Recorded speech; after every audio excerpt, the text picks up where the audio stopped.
Ladies and gentlemen, boys and ghouls, it's time for below grade level. It's time for the fright of your life.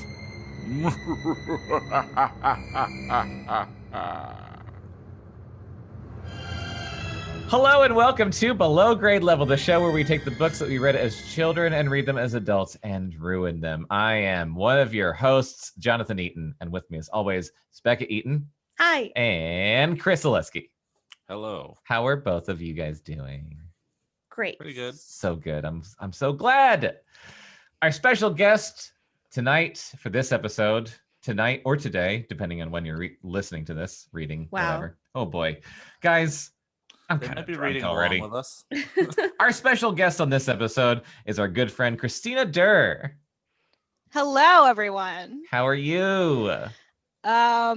I'm okay. I mean, it's a pandemic. Things are crazy. I don't know how well I can be. That's fine. That's I fair. won't go into it. That's literally every person's answer. Yeah. It's fine. We've said the same thing every episode for a year.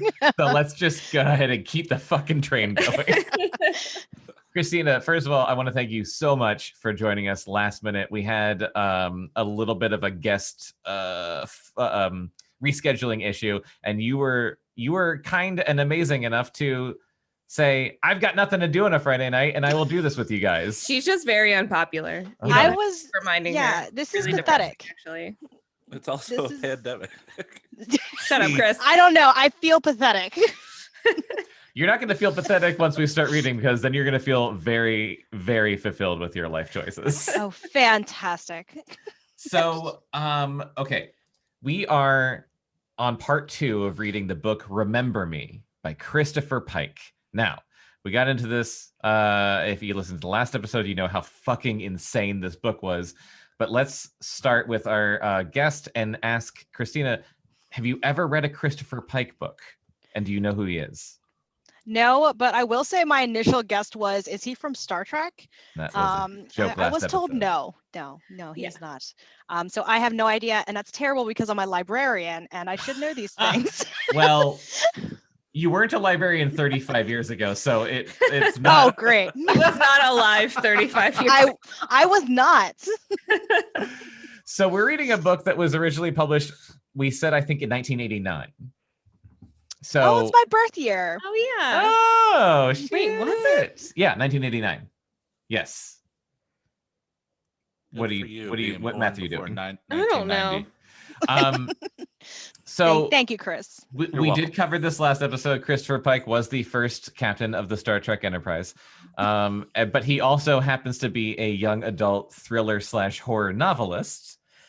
And I remember reading his books when I was a kid, but it seems to be a little bit of a niche. Well, okay. thing. I got confused with math because you said 35 years ago, and that's when Christina was born, but Christina is not 35 years old. I did a general. I am almost 35 years old, 35, and yeah. she's I am 35 years Yeah. old. Yay. Through no effort of my 30. own. 31 to 32. 30, 31. I mean, let's just say 30-ish years ago. Okay. I was just like, I got confused. So Well, no, there's a wall between people born in the 80s and people born in the 90s. I'm going to call it the Berlin Wall. It will never be torn down. And there's just a difference in brain chemistry. I do agree with that. Even though we're technically all millennials, like there's just a No. difference agree in with brain that. chemistry. I'm positive I've told the story before, but I used to have a coworker who was born in the early 90s. She didn't know what the word comrade meant. We sent an email to her one time calling her a comrade. She misinterpreted it as the name Conrad with an R. She called us Conrads. And then the two of us who were born before 1990 realized that she didn't know what the Cold War was. And we had a holy shit moment that there's a pretty big generational gap between the years like 1989 and 1990. It's like 1 year. It's 1 year. 1 year. A lot of shit happens. Yeah. Oh man. But anyway, Christopher Pike in this context was a young adult writer in the 80s, I suppose. And 90s. And 90s. And I guess now he's still writing, apparently.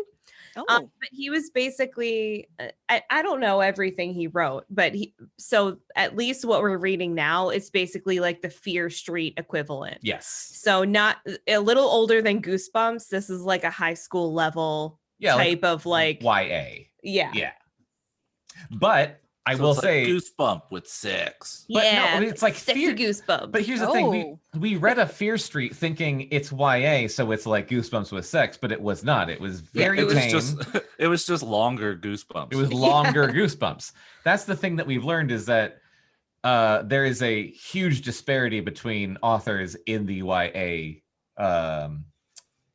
scene. This is definitely a more grown-up version than Fear Street, but it's to that same kind of audience where it's not like you'd read this if you were in college. You'd read it in high school. And so that's the thing that I kind of wanted to touch on a little bit was like we made a lot of like to do when we were reading this last time about like, oh, it's a book for children. Like this was a book for children. And I thought about that a little bit like, well, it was, it wasn't a book for children, it was a book for teens, because these are books for like teens. But then I thought about it. And I definitely read these kinds of books because I read Goosebumps and then I like graduated from Goosebumps to like older kid stuff. And then I graduated from older kid stuff to like just novels. Yeah. And what I realized when I was thinking about that was I definitely read Goosebumps when I was, I feel like every time I say Goosebumps, I'm like Goosebumps. Notice. Goosebumps. So I definitely read Goosebumps when I was a child. And when I read this kind of stuff, like the Fear Streets and the Christopher Pikes, and there was like, and other stuff like this, I wasn't a teenager. I was definitely like 10. I was definitely like younger than a teenager. Yeah. I was reading, ironically, above my grade level. Because by the time I was a teenager, when like these books were written for, I was reading like, I don't know, like Jurassic Park and that kind of shit, like adult, novels. So I feel like other kids must have done the same thing. Like kids must have read ahead and read this kind of shit. I'm sure. Yeah. Oh, so, yeah. Also, YA is such a loose term. Like there's a writer I like that just recently finished a trilogy that it was like the last book I read, and that was published as a YA book, and it's just like everything else he writes. And someone asked him a question on Reddit during like an AMA or something, and he was like, yeah, not my decision to market it as YA, really. It's just up to the publisher, and that's that. All right. So okay, let's get into Remember Me. And let's catch Christina and the listener up a tiny bit on the plot. I wrote a bunch of notes last time. Does anybody want to go into this, or do you want me to just read my notes? Or do you want me to read my notes? I don't know. Do you want me to read your notes? You can read my notes if you want. Here's the plot. I'm not in the room with you, so I can't read your notes. That's true. Okay, the plot. All right, the main character, her name is Sherry, or maybe it's Shari. We've been calling her Shari recently. Shari. So maybe it's Shari. We started calling her that. She's people dead. do call her Shar. Yes. Yeah, they call her Shar. She is. Or dead. do they call her Cher? I don't know. SHAR though. SHAR, I feel like is a Shar, right? Okay. Right. But sometimes a shortened name doesn't match up to the sound. That's true. Like Ange, A-N-G is like Ang, but you say Ange. That's true. Hi, Ange. For you Avatar fans out there. So Sherry or Shari is dead. She starts the book talking about how she's dead and she's going back to the last night of her life, I believe. Yeah, she opens the book saying basically, I think the first line of the book was, I'm a ghost. Yeah. So she's on her way to a party for a girl named Big Beth. Her name is Big Beth because she has big boobs. Yes. And they're not very creative. So okay, I forgot about this book. She has a brother named Jimmy. Oh boy. And they have a lot of sexual chemistry. It's not comfortable. And it's not hinted at either. It's overt. Okay. Yeah. Yeah. So are we talking about incestual? Yes. Yes. Yeah. Okay. So, okay. Like also, flowers in the attic. He is a diabetic sleepwalker.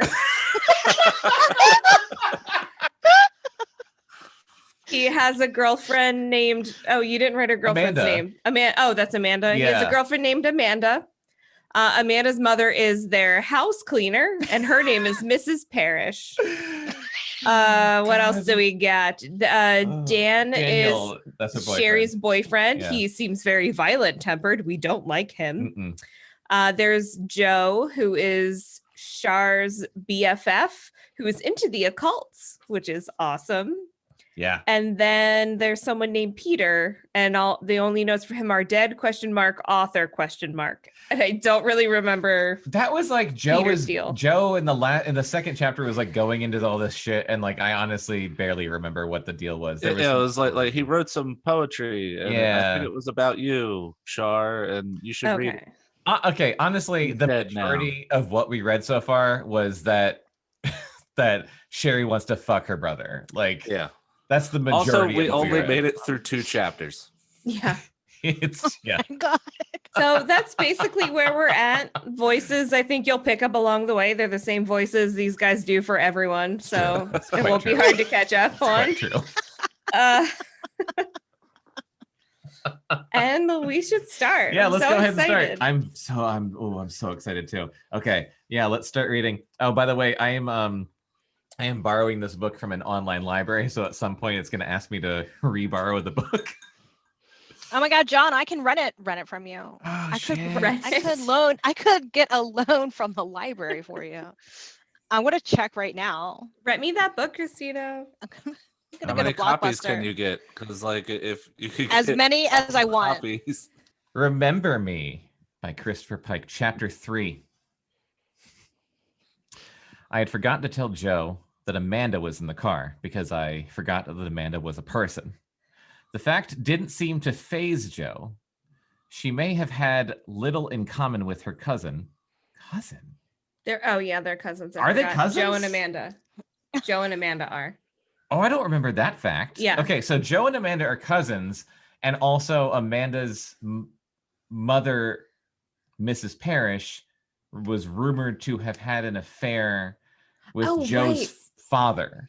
Oh yeah, there was weird aunt drama. I forgot about that. And Joe's mom was like super like scary, like Chris Zaleski mom vibes. Oh yeah, she's like an intense nurse. A really intense nurse. Okay. So she may have had little in common with her cousin, but there was no known hostility between them. Joe climbed into the back seat with me. However, why would you assume hostility between cousins? Because Shari is a fucking cold bitch and has hostility with everybody. Everyone she has described so far in this book, she has started out with saying, I'm not actually friends with them. Yeah. Joe climbed into the back seat with me. However, a seating arrangement that may have been unwise. What? Dan had once complained to me that whenever Joe and I got together, we drowned out the rest of the world. Remembering the remark, I endeavored to be quiet. Joe immediately took it upon herself to make up for my silence.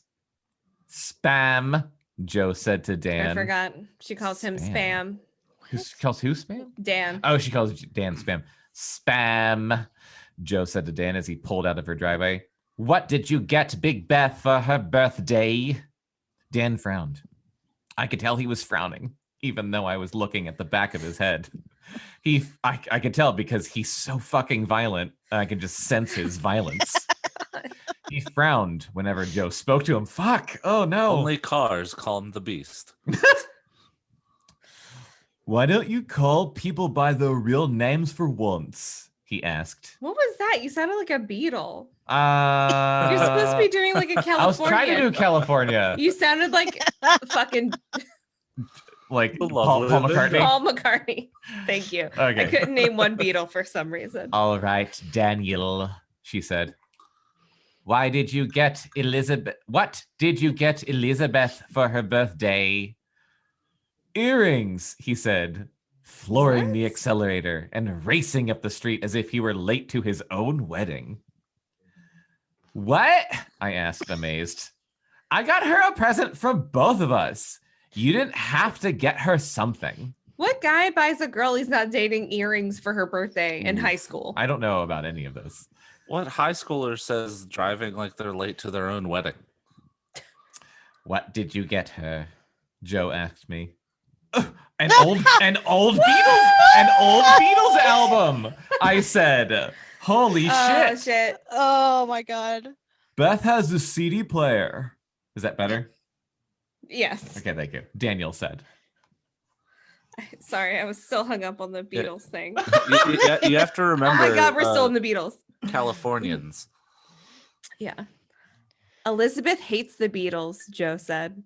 Oh, I said. I had been aware of both facts, but there had been a sale on Beatles albums at the store.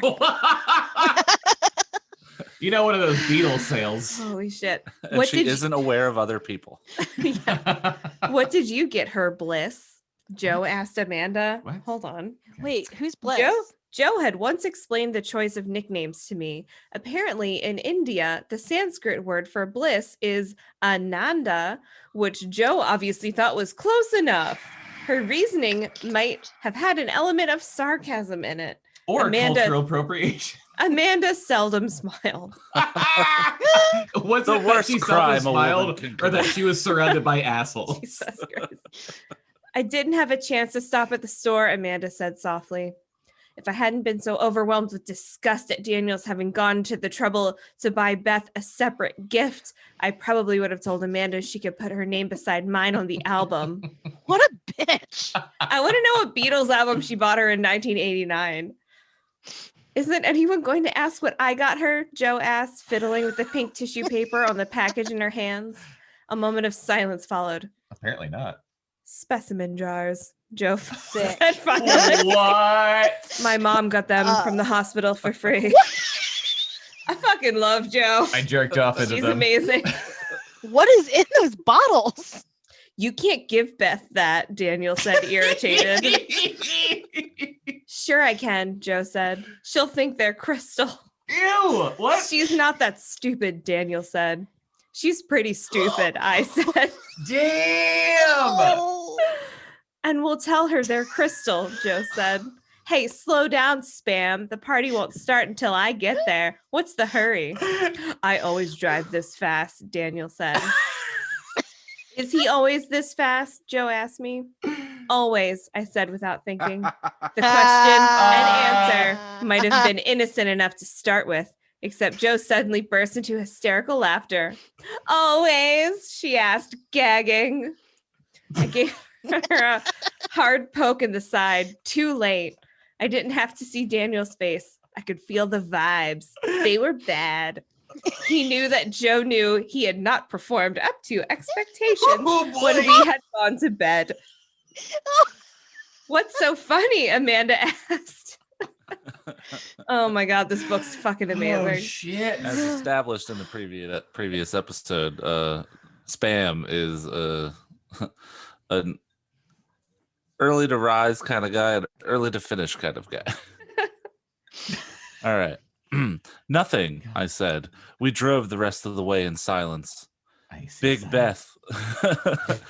I'm calling it now. He kills her. Daniel? Yeah, simply because of that. No, I think that's got to be a red herring.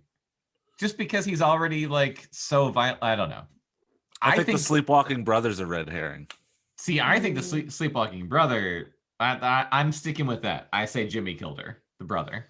Or it was Red Herring, the known bully. Jesus Christ. Big Beth met us at the door. Her parents' condominium was on the top floor of a 4-story building that overlooked the ocean. It had a view, of course, and it had been built with lots of money. The only thing I care about. My father had been... How else do you build things?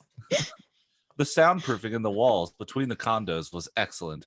Beth had her CD player up loud and pumping, and there wasn't one complaint. I handed Beth my gift as we went through the door. A fool could have told what it was. Beth glanced at it after saying hello and smiled. Excuse me. It's not a painting, is it? She asked, hopefully. Oh, shit. It's not a painting, is it? She asked, hopefully. It'll never wear out on you, I said, remembering her CD player. I guess that was the thing to know about people in '89, whether or not they had a CD player. Yeah, that's a rich man's thing. Oh yeah, you're right. That was like a thing, yeah. My eyes flickered to Daniel. Whenever someone is madder at me than I am at them, it is hard for me to stay mad.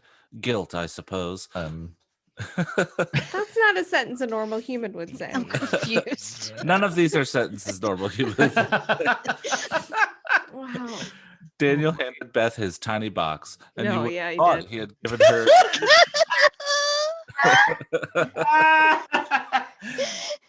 He handed her his tiny box and went, no. She planted a kiss on his cheek, gushing. Ooh, All yeah, right, she so did. he catches her cheating on her with Big Beth because of her big breastises, and then he pushes her over the balcony. I'm calling it now. Did we tell that to Christina that why her name is Big Breath? Yeah. Beth? Oh, Yeah. okay. Yes. I can't remember. Big That was breath. a Big very breasts. important piece of Yeah. information. Yeah. Just like I completely missed you introducing the guest in the last episode, you Yeah. completely missed the intro to this one. I don't know how I missed the mention of breasts. You shouldn't have, she said. No problem, he said, by no means pushing her away. What voice did we decide on for Joe? Just creepy? Female riffraff. Female riffraff. So just riffraff. Riffraff high pitch. Just riffraff. It's your birthday, for God's sake. See, you can do it. I believe in We you. had to get you something. Joe said, quickly scanning the room for Jeff Nichols and ghosts. He was standing alone in the corner of the room, a Fuck beer in is his Jeff hand. Nichols. They Who mentioned him cares? before, but I don't super remember what his deal is. All right. He He didn't sounds like a even glance- golfer. He didn't even glance over at us. Why a shy, intelligent fellow like Jeff Nichols was going with someone like Beth was beyond me. I mean, he's a golfer. And she's got big boobs. Yeah. And a CD player. Jesus. Joe's eyes lingered on him a moment before she turned back to Beth and handed her the specimen jars. Whatever you do, don't shake the box. Joe said seriously. Beth nodded and pressed her ear to the package. Don't ask me to explain it. Why would you write it then? Why is it? I'm not talking to you, Char. Yet I'm giving the wrong impression of the girl. Beth was not totally stupid, nor was she a complete knockout. Good Lord. Holy shit. Oh my god. Fuck Beth. She Oh my did as God. well as I did in school, A's and B's, and her SAT score was high. Mostly people focused on her D's. It's my belief that it cultured her airhead. Her airhead qualities to pacify her subconscious anxieties about her looks. Jesus Oh my Christ. God. I bet they concentrated on her D's. Shari's the worst. Oh. Guys often say there's nothing sexier than a girl with brains, but just watch them drool over Playboy's Miss September, whose turn-ons are sincere guys and windy nights, and whose turn-offs are rude people and dogs that bite. What? Yeah, you know. What guys? She's talking about? Yes, Oh, No- how, nothing generally. Better than a windy night. is she 17 or 18? 18, Right? yeah. Or is she older? No, she's 18. Okay. in high school? What the fuck? Yeah, I think so. Okay. I mean, okay. Clearly, nothing is hotter than a windy Probably night. has an early Yeah. birthday. When I feel that wind coming, I get super wet. Woo, it's like Marilyn Monroe. Exactly. All right. I mean, it's no wonder that a girl like Beth with breasts out to the moon would develop the idea while growing up in a society as superficial as ours Out to the that if moon. she smiled a lot and didn't demand regular cerebral stimulation, guys would be more likely to ask her out. That's my theory, at least. But then again, what the hell do I know? Fucking shits. I am confused because you'd feel like with the tits, she wouldn't need like a stupid personality. This whole She's already thing- set with the tits, I right? mean, this whole thing Becca, is you say that, but mainly experience. seems like Oh yeah, you've got the tits. I don't have the tits. I don't know what it's like. Shari's just like, I hate her because of her tits. Yes. That's pretty the much. Totally. whole thing. It's tit Do we envy. know if Char wears a envy. sports bra or like an A? She has not mentioned her own boobs. No, she hasn't described herself much at all. She has like shoulder length, wavy blonde hair and green eyes. That's basically all we know about her. Brushes. She's she breaks brushes all the time in her hair. California blonde girl. Ugh. Okay. Most of the first chapter was about the brushes. So small titties. What? This is just a breast obsession. Because of the Beth obsession thing. I think she just loves Beth. But anyway, Beth had more to her body than a chest. She had a bumpy nose. I don't know what that means. Oh boy. So many bumps. Like big pores or just bumpy like a witch? It's like rigid like a stegosaurus. Yeah. Or like an Adrian Brody nose or Okay, big breast, stegosaurus nose. Oh my god. Tiny brown eyes. Devoid of a hint of gorgeous green. What the fuck? yeah, well, we forgot to explain. Shari is obsessed with her own green eyes. I did say that, but John was talking. I heard you, Bekah. Thank you. But who says that? She has brown eyes. They're not even a little bit green. Like, if they're brown, they're monster. fucking. If they're brown, they're brown. What a monster. Fuck this girl. Yeah. Okay. I said it before. I'm glad she's dead. Yeah. I can't wait until she dies. I think Beth killed her already. Anyway. What if it's like Murder on the Orient Express and they all killed her? That would be amazing, and this would become my favorite book ever. Or she kills herself. Ooh. Okay. Interesting. And the head of brown hair, which although long and straight, didn't shine in any lights. Jesus Christ. What? All the boy. guys at school thought she was sex incarnate, and she wasn't even that pretty. And as I said, I think she knew it. Studying her as she stood next to cool, soft Amanda, I thought Beth looked like nothing to worry about.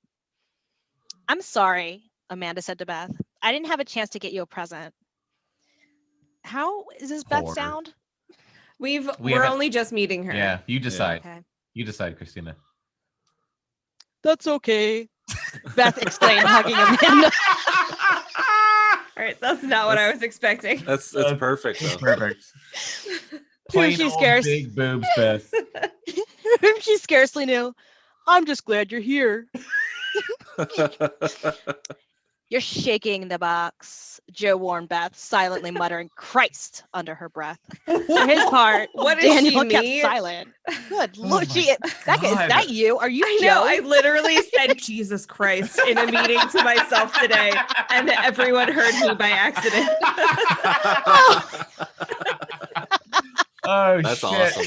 That's amazing. I You'd love think it. she'd be like swearing like Sekhmet.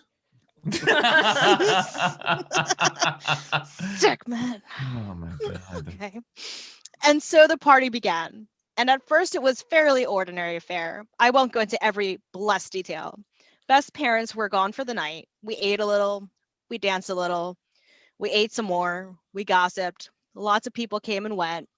So there was plenty to gossip about. And all the time I kept my eyes on Daniel and Beth. And Joe kept her eyes on Jeff and Beth. And the world just went right on turning on Jeff and Beth and Joe and Daniel and Jeff.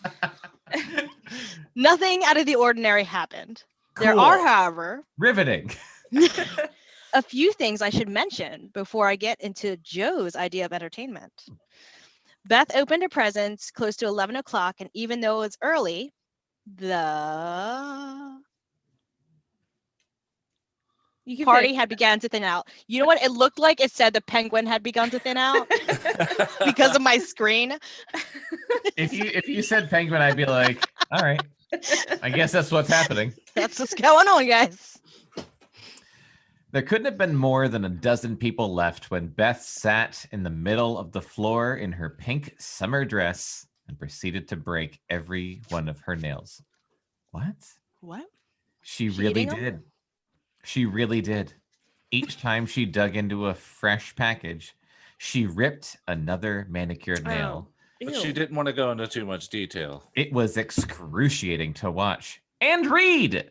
What? Was she Oh, like wait. scritching and scratching her way into her presents? She was Why like would a you do rabid that? dog, just like getting into those presents. I have no, I Ew. don't know what the fuck she's talking And about. how is she doing this? And how hard are these presents wrapped? right? Yeah. I should have They're all bought duct you. taped. I should have bought you a bottle of calcium supplement instead, Joe remarked, busting up the group. Oh, Joe. Beth laughed at the joke, but I could tell she had not appreciated it because her nails were all broken and her fingers were bleeding. Yeah, that sounds And she had severe lower back problems, which are not funny.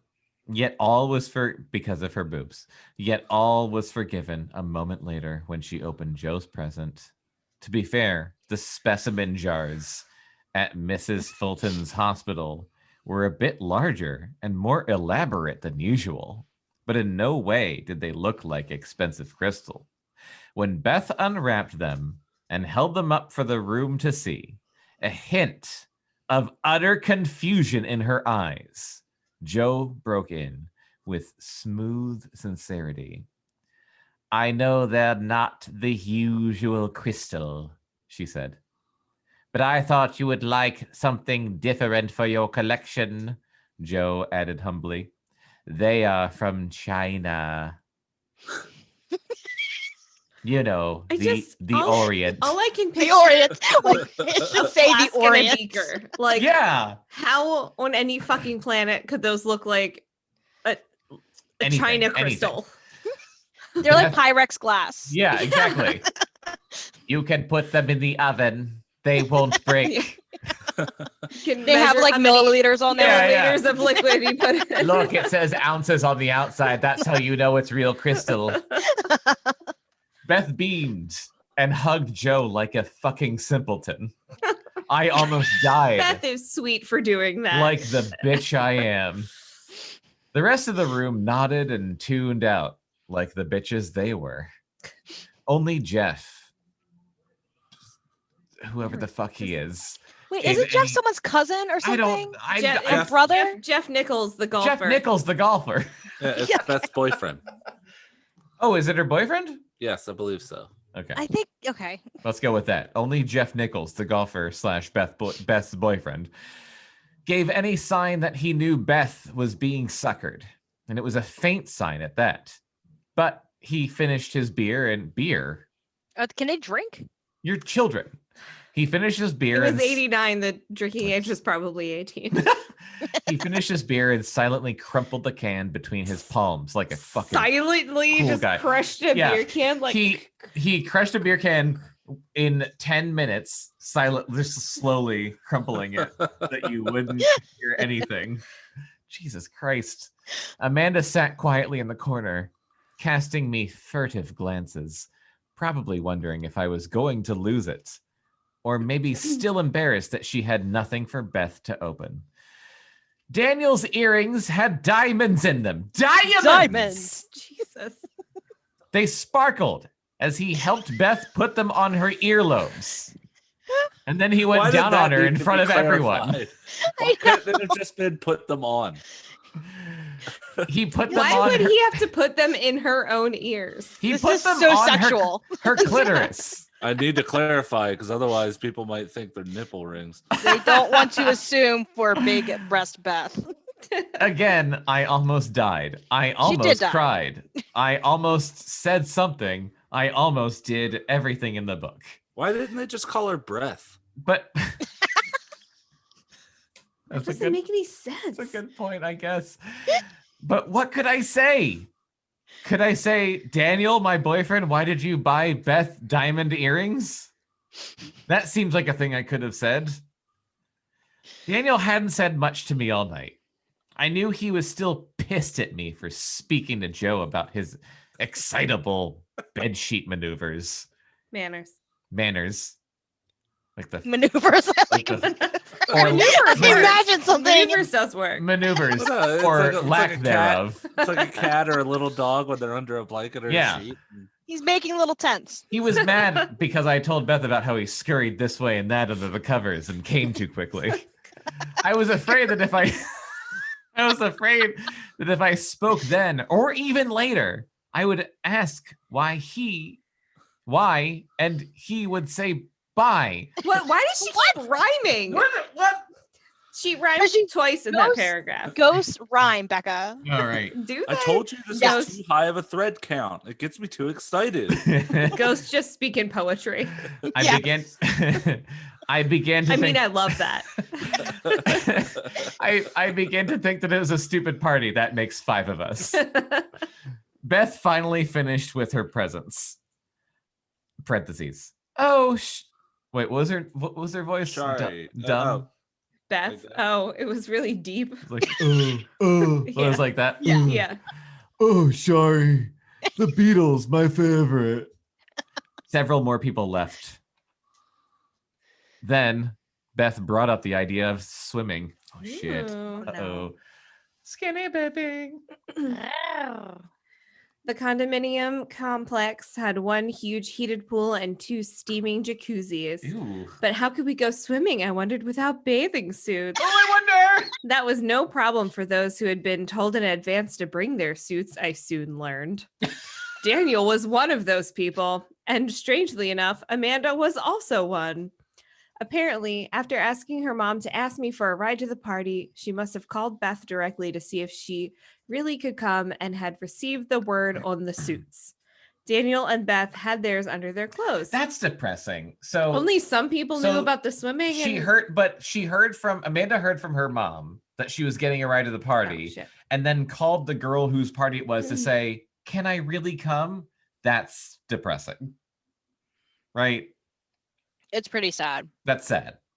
It's sad. I wasn't paying attention to what I was reading because she called Beth after she learned that she was getting a ride to the party to see if it was really okay if she could come. She must have called Beth to see if she could really come. Okay, yeah, that's fucking depressing. Yeah, sorry. it's a bummer.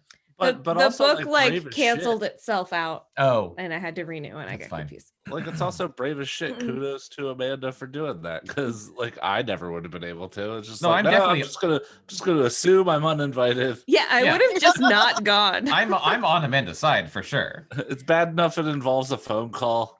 I'm waiting for the page where Sherry dies. Sherry. We could go skinny dipping, Joe said as we watched everyone except Jeff parade out the front door. Jeff was standing alone on the balcony drinking another beer when Joe made her suggestion. He had been putting them away all night, one after another, but he did not seem drunk. No, I said, I always feel naked without my clothes on. What the fuck? Who said that? Fucking Shari. You are, oh my God. I can't fucking do it. I nodded toward the dark balcony, which lay, relative to our cozy spot on the living room couch, beyond an intervening kitchen. Like, how does she say stupid shit and then shit like that? Well, she's dead now. She's enlightened. She became well-spoken as a dead person. She's a poetry lady now. Yes, she's a poetry ghost. A poetry lady. Exactly. We could see Jeff's silhouette against the night sky, the shadow of his beer can resting on the supposedly strong and secure window rail. I wonder if that will come up later. Foreshadow. Besides, this is your chance. Go give him a bite. I think he wants to be alone, Joe said. He wouldn't have come to a party if he wanted to be alone. He had to come to the party. It's his girlfriend's birthday. His girlfriend's not here. She's gone swimming with my boyfriend. Oh my God. You're not upset? I'm not? I asked. Wait, I'm confused. It was 2 questions in a row. I have 100% lost track of who. I know, I know I'm not doing voices and I know that's not helping, but even reading it with my own eyes, I'm confused. This is very confusing. I know. No, it is. They were the gaudiest earrings. Gaudy costs money. You should have given her used specimen jars. But specimen jars wasn't bad enough. Well, also, it's not like gaudy costs money. Diamonds cost money, bitch. Yeah. They're diamond gaudy earrings. Costs nothing. Yeah. Who says I didn't? Are you really upset? I don't know. Are you really afraid to talk to Jeff? Oh my God. I don't know. Oh my God. Joe said inside. Yeah. Yeah. Yeah. Oh my God. Jonathan, could you do me a favor? And since you're sharing your screen, close out your Facebook tab where it keeps telling me I messaged you. Oh yeah, that is flashing. And that's been driving me insane. Too much for my brain to handle. I'm glad you said something. Thank you. I'm so unobservant. It's fine. All right. Do you want me to talk to him? I don't care. Just don't tell me I love him. Do you love him? Tell him I love him. Tell him I love him. That's what I said, right? No, you said tell me I love him. I'm so confused as to who's talking to who about what. Someone's boyfriend's talking to someone's girlfriend. I just want this bitch to die. Some railing is shaky. Some guy's drunk. Some earrings are somewhere in someone's ears. Some earrings are somewhere. And Sir Christopher Pike thought he was so clever mentioning the railing. Sir Christopher Pike. Do you love him? I asked, surprised. I hadn't realized he meant that much to her. Coming to the party was probably hard for her. Everyone else is just so less fortunate than I am. Joe began to make a flip remark at which the two of us were masters. No, you're not. No. Then she paused and lowered her eyes. So subtle. Yeah, maybe. I don't know. Do you love spam? Well, who doesn't love Keep spam? thinking of the meat. Oh my, yeah, me too. I stood. Okay, this is getting weird.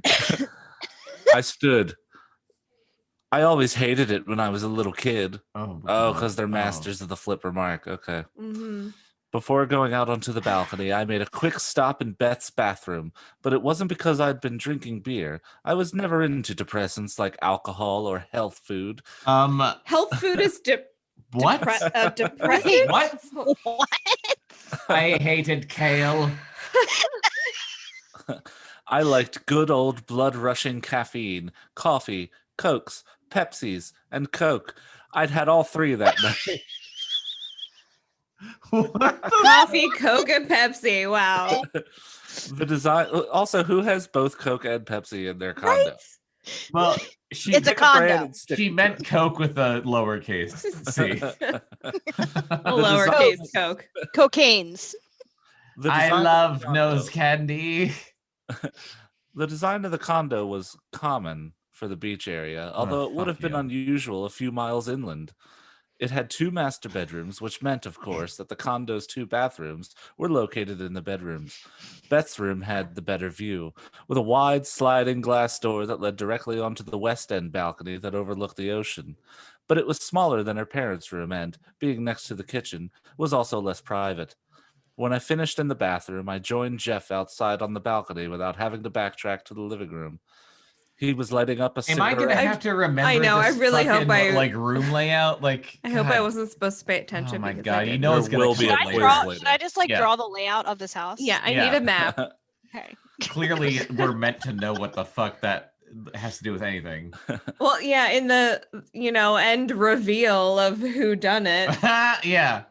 Well, I came through the second master bathroom. I was on the balcony viewing west. I was on the north balcony. I was on the south. He was lighting up a cigarette when I first stepped into the night. That's an actual sentence. Are you Batman? That is my last impression of Jeff Nichols. The Shit. side of his rugged face and the orange flare of a wooden match. He wasn't particularly handsome because no one is as beautiful as I am. Oh my god! I was gonna say no one is but her brother. Yeah, exactly. Yeah. had a whole fucking page of this book about how good looking her brother is. Yeah. And everyone else is just not particularly good looking. He had none of the warmth and humor in his face that his older brother had, so she just has a thing for brothers. His bone structure was not well defined. What? And he didn't have to narrow his eyes for you to feel he might be angry. What? What? Still, you had to look at him. He had magnetism buried deep, perhaps, and probably rusty, but pulling hard. What does that mean? I don't know what any of that What's means. that thing called where you measure a person's head and it's outdated? No, not phlebotomy. It's not phlebotomy. But it's like similar to that word. It just seems like I measured his head. He was smart for a man. Like I used calipers. Calipers, yes, thank you. Those things. But there's Okay, Probably anyway. rusty, but pulling hard. He was unlike most of my friends. He didn't give a damn what anyone thought of him. I'm calling it now. His voice is Keanu Reeves in Cyberpunk. Oh no, how can I do this? Yes. We'd only talked a few times at school, although we shared a couple of classes. Sometimes it seemed to me that he was purposely avoiding me.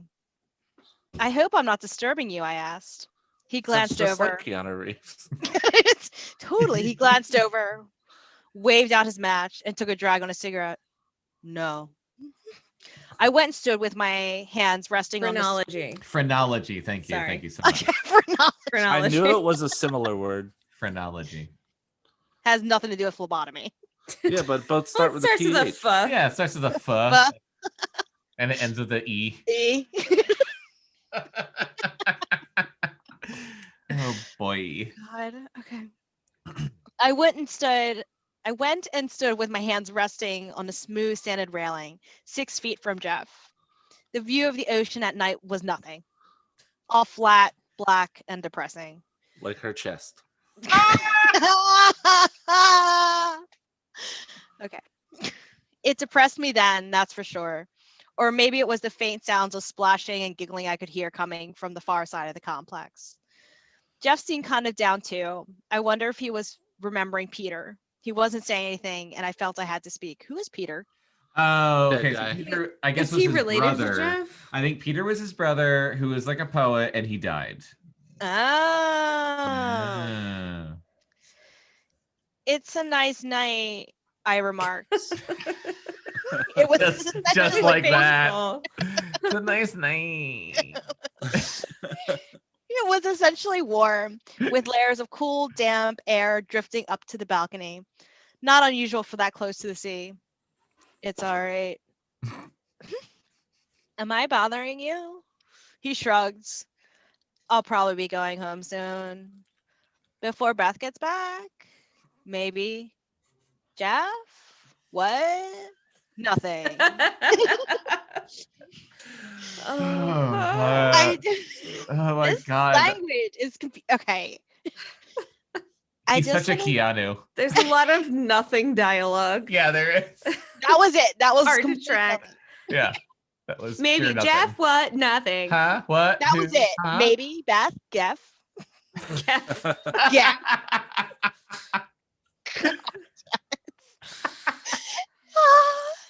Nothing. I just wanted to, say something that was clever. What I wanted to say was that he shouldn't be with a girl who would put specimen jars in with her crystal collection, and that I missed his brother too. And Jeff, I had idolized Peter, the way Peter could stand on the mound and make another team's hitters jittery just by the way he chewed his bubble gum. What?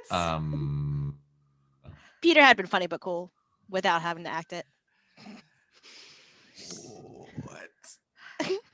I wish I'd brought my suit, I said, when he didn't respond. I added, I wish Dan had told me we'd be swimming. Maybe he forgot. Okay. So you're An appropriate response. trying real hard to fuck Jeff Nichols, the golfer. Jeff Nichols. I may have imagined it, but his reply seemed to contain a note of sarcasm. You two don't know each other very well, do you? I Is that asked. your Keanu? I think so. I think it is. Okay. No.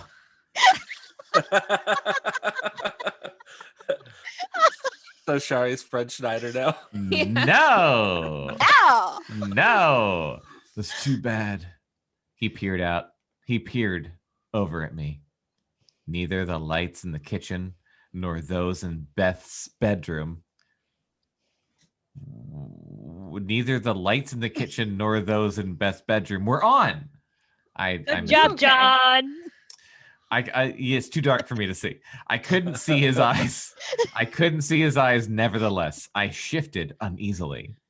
For whom? Oh, wait. For whom? He asked. For the two of you. I mean, what do you mean? Jeff looked back toward the ocean, took another drag off his cigarette. Never mind, Shari, whatever your fucking name is. I moved a step closer to him. You don't like Dan, do you? Why ask? Come on, Jeff. Dan, he's okay. He shrugged again. If you like assholes. I did not appreciate that remark. I did. Yet I think it disturbed me. Mainly because it reflected on me as Daniel's girlfriend. You're the asshole, I said, deciding that any sympathy I might have felt toward him had been misdirected, I suppose. What's your problem? I don't have any problems. You've got an asshole for a girlfriend. Oh my God. Ow! It was not a particularly nice thing for a sweet little girl like me to say, Sherry, you have overestimated yourself. Yeah. I admit. I half expected him to throw down his cigarette and walk away, yet his upper lip curled into a slow smile because beneath the glow of his cigarette, she's not that bad.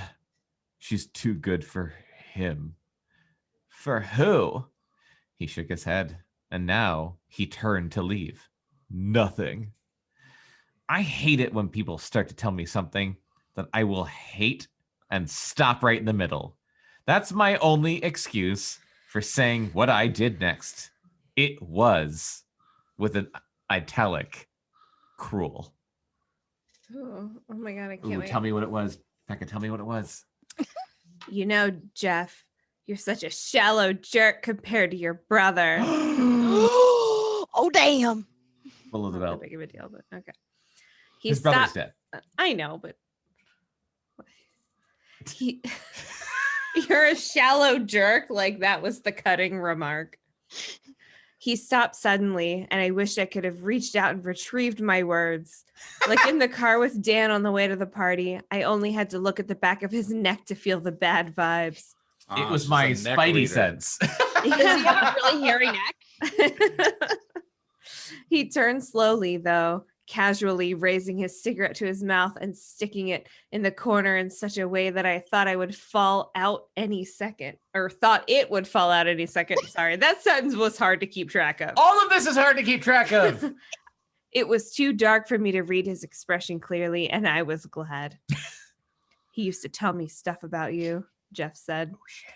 He thought you were all right, but I always thought you didn't know what was going on. What? I just had to look at the way you strolled along with your head up your ass. He pulled out his cigarette and dropped it, crushing it beneath his black boot. Then he cleared his throat. Yeah, and he died, Shari. And you haven't changed. Not in my book. Oh, damn. It's Johnny Silverhand. Yeah, he is. Oh my God, Keanu he is. Reeves. They did a sick guitar solo. Like, he just needs to like give her the finger and walk away. Yeah. He went inside but didn't leave. Joe met him in the kitchen, and I saw the two of them sit down on the living room sofa together and talk. Maybe they talked about me. I never did know. Because I died. Neither did I know that I had less than 2 hours to live. Thank God. We're not even there yet. Jesus. I thought this was it. I 5 thought this more was the chapters, moment. guys. God. Calling it. She's not going to die during this episode. She'll die like right before the end of the book. I turned back to the ocean. It was black. Then I looked straight down. A concrete sidewalk ran just below, alongside a plot of green grass lit by a hard white globe on top of a shrunken lamppost. It was a long way down. She's gonna get stabbed. I almost want to read her narration as a private eye because Ew. it's so flowery. It really is. The next part's gross. What? But it would be Chris like and a Joy. disservice. Oh boy. Oh boy. All Chris, Wait, I Ooh. needed a drink. make a meal of this. right. Well, I'll do exactly what I just fucking said I wouldn't. Chapter 4. I could tell you how I died. How my skull cracked open and the blood gushed out. All the gory details. But gore's for the living. Fading mortals don't always close their eyes when becoming naked spirits, but they seldom watch. At least, I didn't. I'm going back to the normal voice. But that first paragraph is awesome. Ghosts are poets. Joe played a strange part before the fun started. What? And ended. What? Even before that, Bliss told me all about Big Beth and Spam. I think I understand now why Joe was always giving people nicknames. Fucking hate these nicknames. They're the worst. Especially when Bliss showed up, I'm like, I'm done with the fucking nicknames. Okay, so now she's looking down on the living because, like, why wouldn't she? She lives her whole life looking down on people. The living really only have one point of view, their own. Oh, there are wise men here and there on Earth who can see things as others do, but they are rare. Most people can't see other people quite as real as themselves. It is forgivable when you realize they have to see everyone from inside a body that can be in only one place at one time. This does sound like some Johnny Silverhand shit. I think it's catching on to everybody. When I was alive, some people at school seemed to me like little more than mannequins in a store window. They were simply there for my greater shopping enjoyment. Joe must have had the same problem. For her, Daniel was easier to relate to as Spam because Spam was a thing, and she could always return a thing to the store if she didn't like it. And Big Beth, or Breath, as I'm now calling her, was like a cartoon character. Joe could change the channel on the set and watch another cartoon if she was no longer amused, or she could pull the plug and they would all be gone. All of them. This is the best written book we've read. What the fuck is she talking about? I love this book. Is she trying to murder people? Everyone is just insects to her. Yeah. Good Lord. Okay. I believe her nicknaming people gave Joe the feeling that she had control over her environment. But I'm digressing.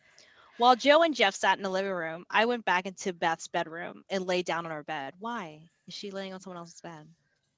Okay. She's pretending she has big breasts. Okay. Here I am, laying on a bed, pretending my breasts are big. And uncomfortable.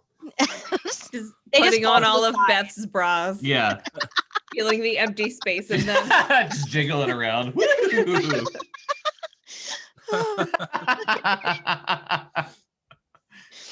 Oh, okay.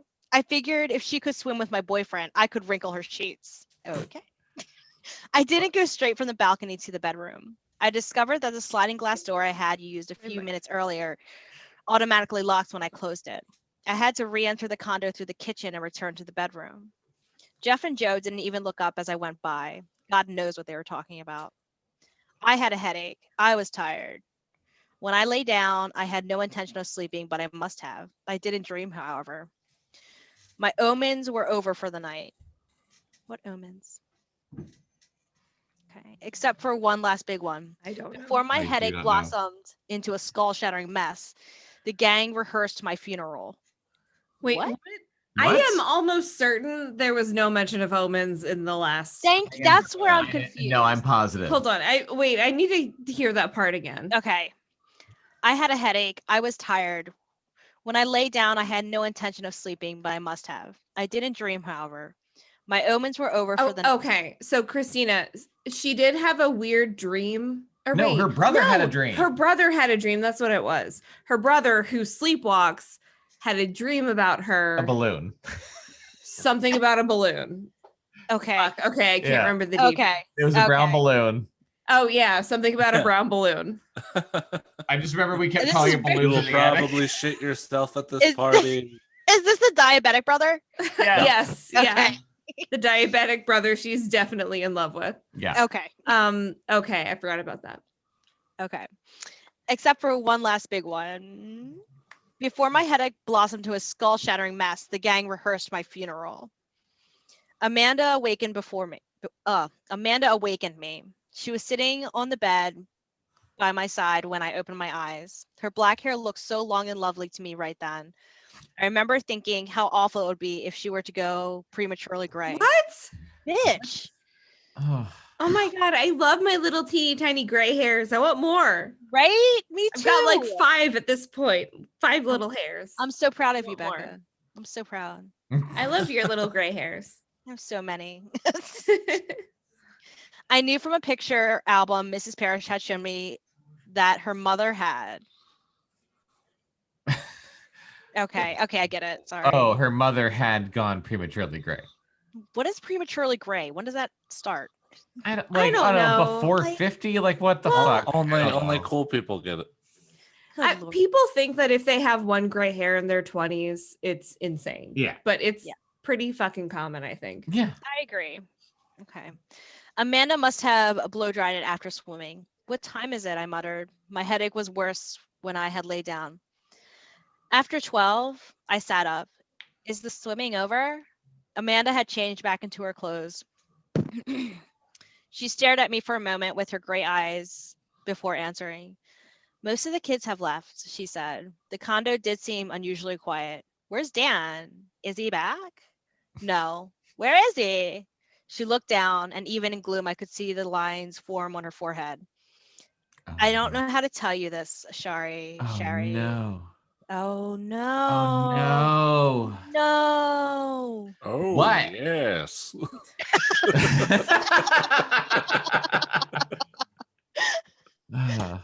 What? Dan and Beth are still out. So? Amanda took a breath, her hair hanging over the side of her face. I was walking back when I remembered I'd left my watch by the diving board. I went back to get it. Dan and Beth must have gotten out of the pool. They weren't there. But I... ... What? I demanded as she paused. She glanced up. They were in the jacuzzi. So, they were naked. No. How could you tell? I could tell. I saw boobs and a dick. And I he yelled swallowed. out, "Tickle bitties." I swallowed. And my throat wasn't merely dry. It was parched and bleeding. Jesus Like Christ. my soul. Oh my God. Not ad-libbed. I coughed up blood. I have a confession to make. Daniel was a lot better than I've described him. Was he though? Oh, this gets worse. Was he? He wasn't just a pretty face. He had style. He was funny. He had done a lot of nice things for me. He had taken me to the prom in a gold-plated Rolls after pinning the biggest corsage of the night on my long white dress. All right? I liked him. I really did like him. Also, he had a big dick. Like, it was huge. But he couldn't perform. Yeah. It was huge, but he 100% did not know how to use it. And he came too quickly. And all of those doubts I had about him and Beth, deep down inside, I knew I was just being paranoid. I hated Amanda. I hated Amanda right then for telling me that I had been right all along. Misplaced hatred. What were they doing? I asked. She shook her head. Nothing, other than being naked in a jacuzzi together. What? I insisted. They were kissing. And she had her top off? Yes.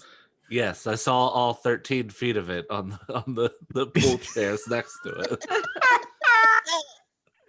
And she had her top off?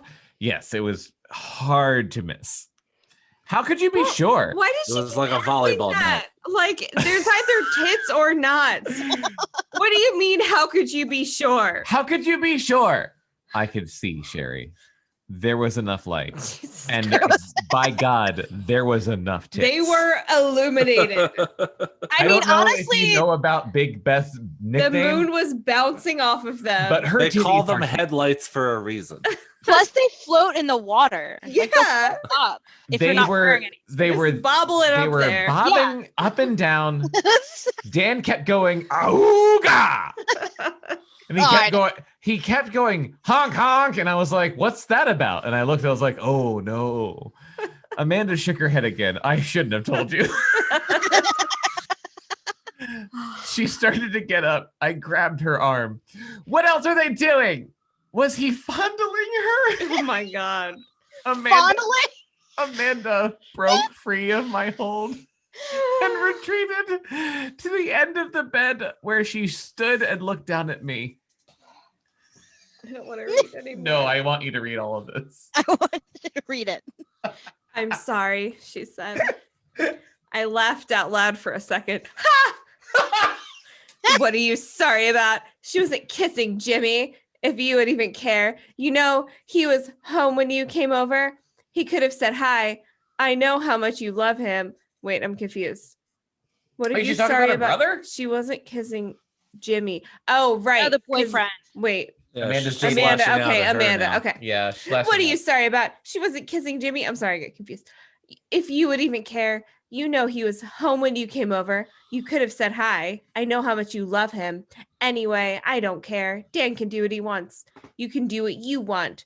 I ain't going to stop you, sister. The whole world could go to hell for all I care. Oh my goodness. Jesus Fuck Christ. the world.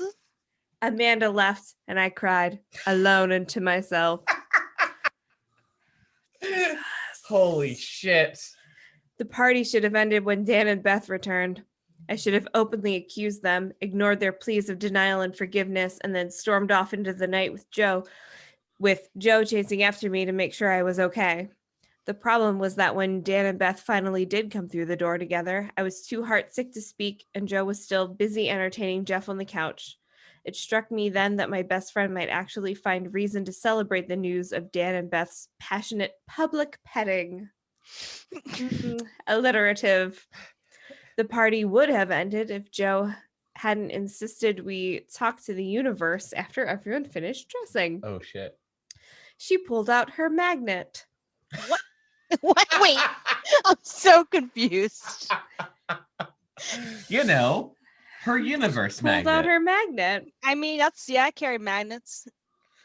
I bet you do. How do they work? You just carry it for stuff. Pick up things. Joe can explain. I read about this technique in a book on Taoism, Joe said, holding up the magnet so we could all see that it had a brass cap over one end. It was originally used thousands of years ago to diagnose health problems. It allows you to question the body directly about what's wrong with it. Is it like a Ouija board? Beth asked wearily. Even I could sympathize with her. Beth was afraid that Joe was going to get out her Ouija board, as she had done at so many parties before. Oh boy. This is not to say that Joe insisted others share her fascination with the occult, or that she couldn't sometimes liven up a dead party by invoking a few dead people. It simply meant that Joe never knew when it was getting late. I want to be Joe. Know that, I love Joe. 100%. And Joe is the heroine of this story. we Joe said has before, a travel version of a Ouija board. Team Joe, and I'm still about it. Also, I'm calling it now. That's Chekhov's Ouija board. You mean Chekhov's magnet? Chekhov's magnet, yeah.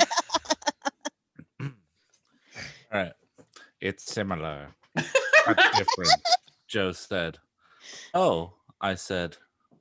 Joe cast me a look that said she knew I wanted to leave, but that she also thought we should let the magnet decide when to call it a night.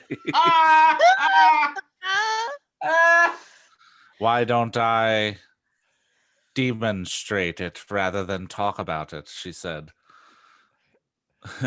Okay, Jeff's Keanu Reeves. What did you need? Jeff asked, seemingly interested. He had put away his cigarettes and didn't look nearly so fierce in the light as he had in the dark. There were 6 of us in the room right then. Amanda, Don, Beth, Joe, Jeff, and myself, all arranged in a rough circle in the cluttered living room. Sad 6, one short of lucky 7. What? Is that a phrase? Sad 6? I told you, ghosts are poets. Christina's the witchiest of us all. Yeah. Christina would know if sad 6 was a thing. 6 is a good, crappy number, actually. No, 6 is a terrible number. Uh-oh. Is it? 6 seems good to me. It's a good even number. It's 1/3 short of But a beast. It's 3 and Yeah, but it's one short of lucky 7. Okay. no. right. Sorry, I have a thing about 6s. I don't know. I don't have a strong opinion, but 6 seems fine to me. Okay. Maybe because you're evil. We can talk about it later. Maybe I'm evil. I don't know. Oh my god, we should talk about this. Okay. 3 and 3 sounds nice. We'll talk later. Well, We'll talk later. we need a podcast about these numbers. Yes. Well, yeah, because you could angle the 3 and the 3, and like one will look You like. should have a this, podcast one called will look Number like a Munchers. butt. Number munchers. It sounded okay. That's Jesus fucking Christ. I'll see myself out. That's Please do. inspired. Please leave this house right now. All right. Joe smiled at Jeff. A body. What? What do you need? A body. Oh God. I have one. Beth volunteered, raising her Yeah, hand. she does. Showing more enthusiasm now that her official boyfriend had made the whole matter respectable with his question. I'm still confused about who's dating who. Beth think dating Beth and Jeff? Beth's Beth, dating yeah. Jeff. Shari's dating Dan.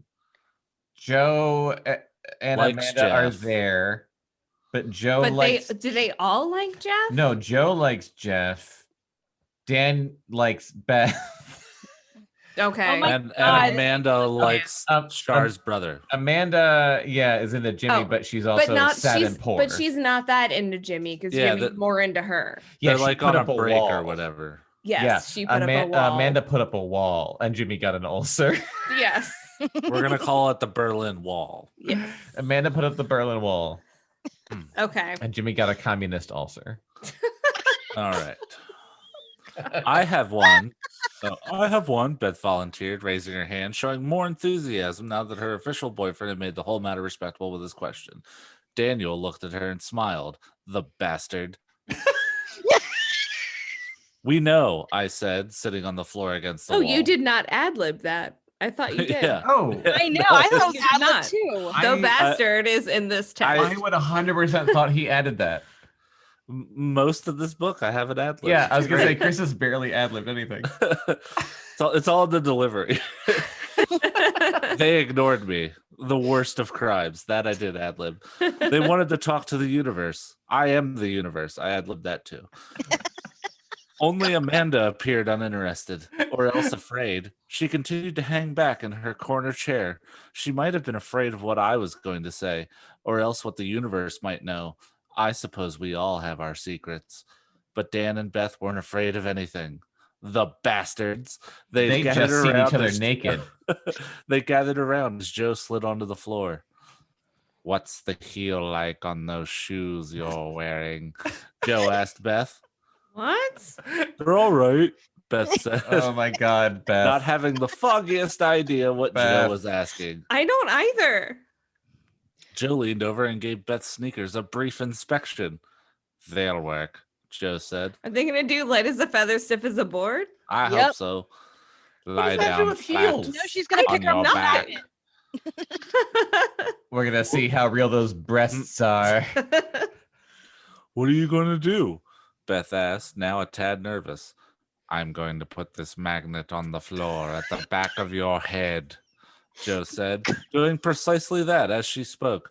Then I'm going to take your ankles in my hands and ask your body questions. What? What the fucking fuck? When your it gets weirder. When your body wants to answer yes, one of your legs will get longer than the other. What What? the fuck? What is happening? Do I have What to a- read this? What Yeah. a delightful page. Oh, Oh my fuck. god.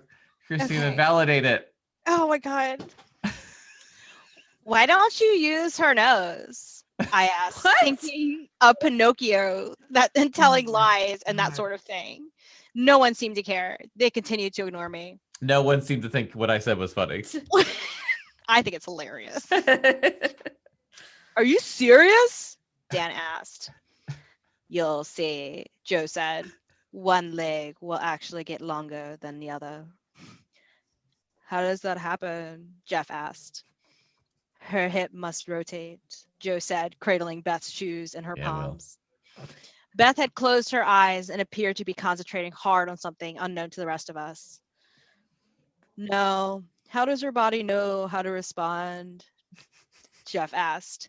No one knows, Joe said. Somehow, the magnet triggers an answering reflex in the body. Why did you cap one pole of the magnet? Jeff asked. The book said to do it, Joe said. It doesn't work otherwise. She turned her attention to Beth. Your riffraff is really hot. I I'll take that as a compliment. You should. How do you feel?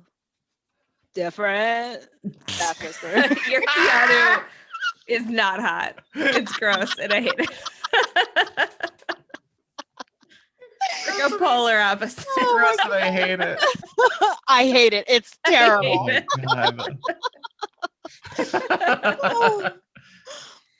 Should she feel different?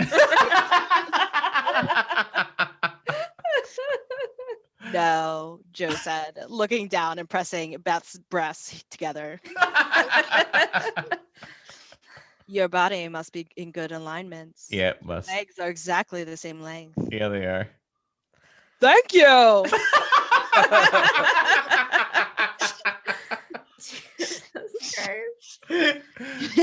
God. She probably has her hips worked on regularly. LSP. Oh my God, it is like LSP. My lumps. Yes. My lumps. Not my lady lumps. I'm ready for you, Brad. Brad, don't leave me. Brad. Oh, wait. What Sherry just said there was really bitchy. I know. Okay. She probably has her hips worked on regularly, I said. Damn. One person in the room didn't ignore me this time. Daniel caught my eye and stared. I stared back in such a manner that I made it clear I knew what happened in the jacuzzi. And somehow I knew Boobs and dick. about the comment Joe had made in the car on the way to the party and how fast he always was. Oh my God. What an untrustworthy bitch I was. That poor jacuzzi. Wow. I know. There was something unhealthy in the way we looked at each other right then. No shit. Yeah, yeah. That's not. Someone get throat punched? Yeah, that's not lost on us, Christopher Pike. Jesus fucking Christ. Good It's Lord. an unhealthy relationship. No shit. Oh. Is today Beth's birthday? Joe asked aloud, simultaneously raising Beth's breasts off the floor. Joe then nodded for Jeff to check Beth's legs length. They haven't changed, Jeff said.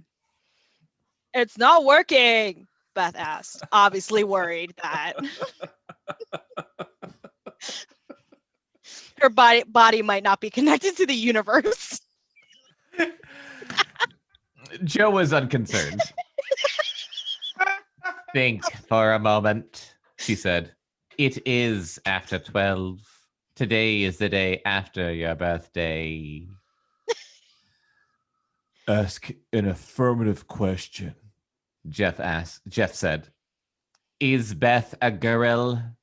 Joe asked, again raising Beth's breasts up. I was too far away to tell, but apparently there was a shift in the length of one of her legs. Jeff leaned forward from his place on the edge of the couch and nodded his head. There is a slight difference, yeah, he said. It's not that slight, Joe said, continuing to keep Beth's breasts tightly pressed together. The right leg is now an inch longer than the left. Pull the lever.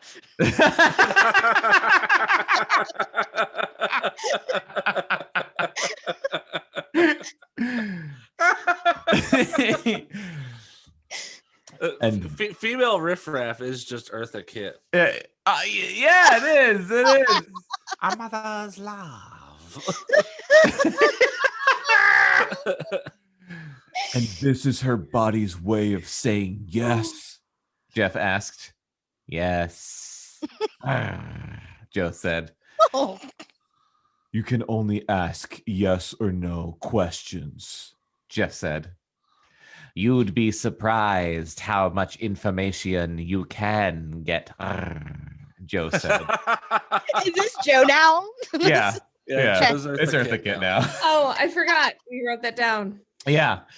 Now I know what you're going to say, but go ahead and say it anyway. Jeff shrugged. Beth heard you ask the question. She knows she's a girl. I don't know.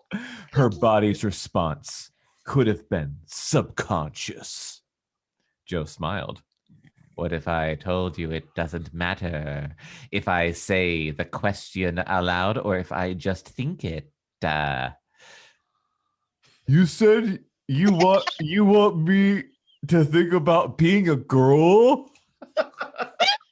Beth asked, frowning, her eyes still closed, not quite getting it. The legs will still shift. Oh, sorry. Sorry. The legs will still shift, Jeff asked. Joe let go. Beth's breasts clinging to her knees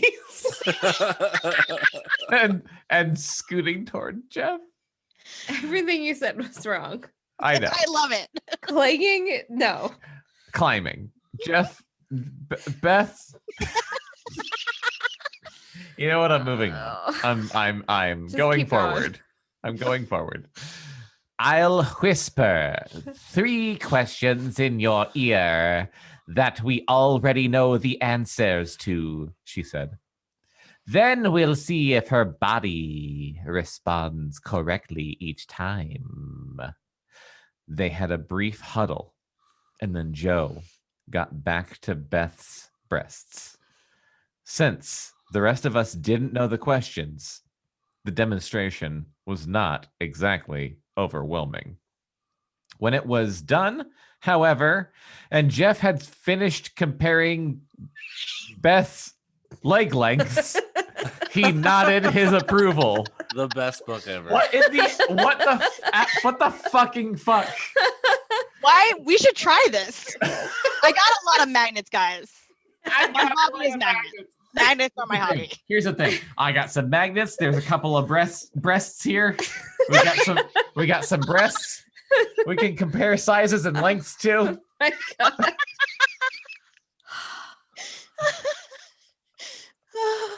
Okay. Compose yourselves. I can't. I'm done. You did them in the same order you told me? He asked Joe. Yes, Joe said. What did you ask? Daniel asked. First, I asked if Beth was pregnant, Joe said, and the answer was no. Her heels didn't shift. Thank God, Beth said, smiling. It struck me then how cool Beth was playing it for someone who had only a few minutes earlier been sinning in a hot tub with a guy who didn't belong to her. She wasn't having unprotected, like, all right. But there was fondling. There was fondling above the waist. We all know that's how you get pregnant. You can get in a hot tub naked. Jesus Christ. And it It's shoots true. up your Then stuff. I asked if Beth was alive, Joe continued. And as I raised her feet off the floor, her right leg got an inch longer. Right, Jeff? It did, yeah, he said thoughtfully.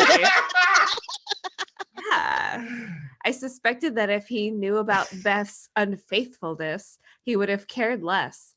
But he did seem to be totally absorbed in what Joe was doing, and she knew it. Her cheeks were flushed with pleasure. My third question was if it was Saturday morning, Joe said.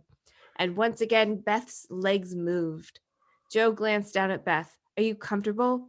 Can we keep using you to ask our questions? Oh boy. Lord. Beth squinted her eyes without opening them. And said, duh. Yeah, but turn off that lamp. The light's bothering me. I don't know what the fuck is happening. Joe gestured to Daniel to turn the light off. Although it was clear, Joe still did not understand why Beth should feel any different. The rest of us pulled in a little closer, including Amanda, who finally came and sat on the floor beside me. The door to the balcony in the kitchen lay wide open. I could feel the night air on my bare feet. It seemed to hug the carpet like a cool sheet. The air or your feet? What? Confused. I guess the air. Like, how does she know how the carpet feels? Gosh, She's an angel now. I wanted to go home. My headache refused to go away. You should drink some water. You've had so much caffeine. And beer. She didn't have beer. She just had like caffeine. beer. She just- had uppers. coffee and a Coke and a Pepsi.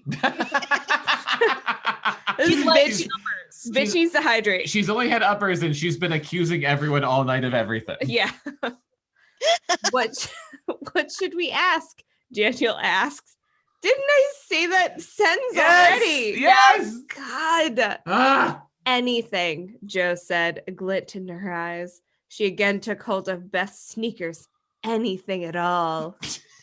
Ask if there's going to be another war, Daniel said. Whoa. Joe spoiler asked alert, a bunch. Yeah, a lot of them. several. Quite a many. Quite a many. Quite a many. Joe asked the question out loud, raising Beth's heels a foot or so off the floor, and then checking for a shift in leg length. Is this a fucking thing? No! Leg length? It's never Like, been a thing.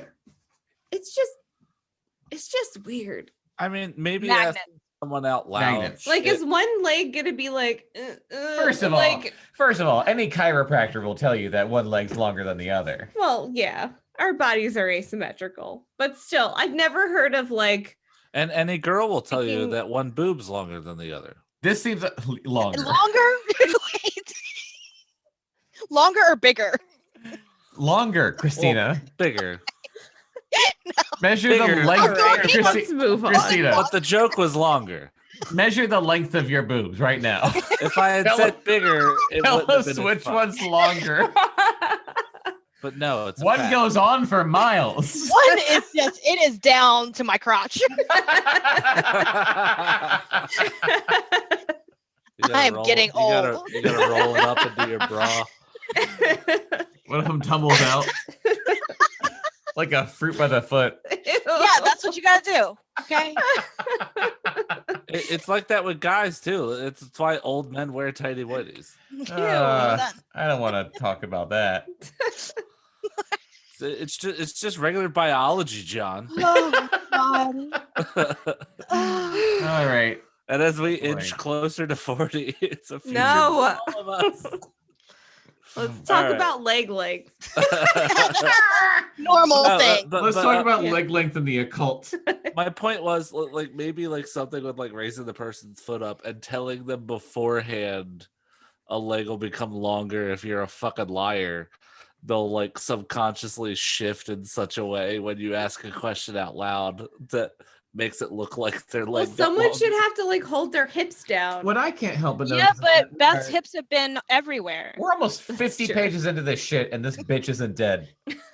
Oh my God, It's you're right. gonna. Oh, but it's so He's got good. 2 more hours to go. I know. That's true. No, I'm not complaining. I'm just saying. Well, so I meant to bring this up when we started this episode, which is the title is Remember Me. That implies like she's dead, she's coming back, and she's fucking haunting someone. Yeah. So Oh, also, Christina doesn't know this, and maybe a listener stumbling into the second episode of this book doesn't know this. who would? But this is the first book of a trilogy. Oh, right. Are you Oh, fucking I forgot. Yeah. No, yeah, I'm not. Yeah, we're serious. There's 2 more books in this series. Book 1 of 3. It's a trilogy. What does this bitch have to say? A lot. So much about so everyone. much. Oh There's my so God. many. She describes a person in so much detail, and then as you've seen, will come up with a completely different description later. Like, well, I told you this, but also I forgot to tell you this. Oh, also, hang on. I forgot that like the titles of the other 2 books were amazing. I looked them up. Chris, keep going, and I'll let you know. when All I right. find them. Now that I was close enough to see, I realized the shift was genuine. It was clear cut. Yes, Joe said. Oh, no, Daniel said, distressed. The poor baby, I thought. The bombs would probably catch him in bed with his neighbor's wife. God, how I wanted to grab that wars. magnet and glue it to the back of his head so that every time he lied, his left leg would get shorter and he would trip and fall on his face. My God. Okay, so sorry to interrupt again. This is 1989. Remember me. 1994, a full 5 years later, he writes "Remember Me Too: The Return." Oh, I feel so bad for the people that had to wait. Chris, the look on your face when you said that. And then I felt that pain. A mere year later, 1995, Remember Me 3: The Last Story. Those are the most unimaginative Oh my God. subtitles. I love it. Remembering. I can't. The remembering. The remembering. Can we do it? The rememberings. Yes. Remember Me. We'll write number 4, the remembering. Remember Me Too. Remember harder. Remember Me 3. Remember with a vengeance. Remember Me 4. Remember another day. Remember hard. It was a Live free or remember hard. Yeah, that's what I was gonna say. Live free or remember hard. A good day to remember. A good day to remember. Fuck. I went into Bond. Fuck, you went into Bond. You went into Die Hard. Shit, all of this is so good. No time to remember me. The world will not remember. The world will not remember enough. All right. Remember I. Blah blah blah blah. GoldenEye. It would fall off. Of course there's going to be another war, I said. There are small wars going on all the time, all over the world. Topical. Ask if there's going to be another world war in the next 20 years. 20 years? Nope. I noticed that Beth's heels returned to an even We keel. got close. We got close, but nope. No cigar. Maybes don't count when it comes to leg measuring polygraphs. I noticed that Beth's heels returned to an even keel the moment Joe set Beth's feet back on the floor. At the back of my mind, I wondered if Joe was tugging on Beth's ankle whenever she wanted a yes answer. Really? Really? You're just now wondering that? Joe asked about another world war. Beth's legs shifted a tiny bit. What does that mean? There might be, Joe said, obviously taken off guard. Did it say in the book you read that a slight movement means maybe? Jeff asked, obviously not trusting Joe 100% on this point. Yes, Joe said quickly. Ask if I'm going to be rich. Why is this still happening? Oh my God. Daniel said. Joe asked. Beth's right leg didn't budge. Joe laughed. You're going to be a poor can of spam, Dan. I like that. Daniel frowned. Ask if I'm going to live to an old age. Yes, Joe said a moment later. Daniel perked up. Am I going to be happy? No, Joe said. Beth's heels had not moved. Daniel sat back. Shack our house. Yeah. Man. I want to read more Jeff. We all want to read more Jeff. He's Keanu. Yeah. I just want to start my third playthrough of Cyberpunk tonight. He's That's the all I world's wanna do. boyfriend. Oh my God. Don't judge me. I'm not judging. I tried to play Assassin's Creed. I didn't like it. I'm going back to Cyberpunk. No one can stop me. I don't like third player games. Oh, okay. I don't know how a magnet can know my future, he said. It's not some magnets. Joe said. It's only the trigger. It's Beth's body that's answering our questions. Yeah, it is. Her body might have some effect on your future, I muttered. That time, my comment did not go unnoticed. The room became filled with tension, yet no one said anything. What was there to say? What? I got so lost. That was the Is there appropriate. a glitch in the Matrix? You were buffering.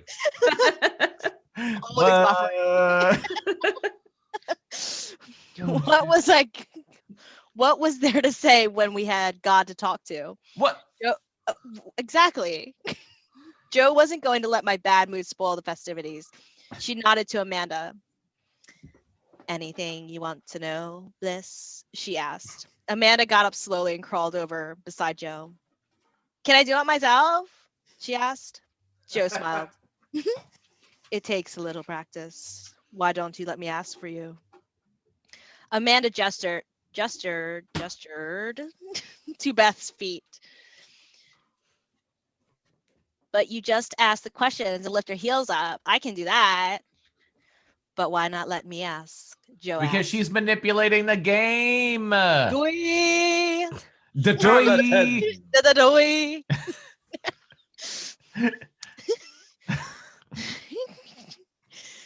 She wants to ask something private, Jeff said. Amanda nodded.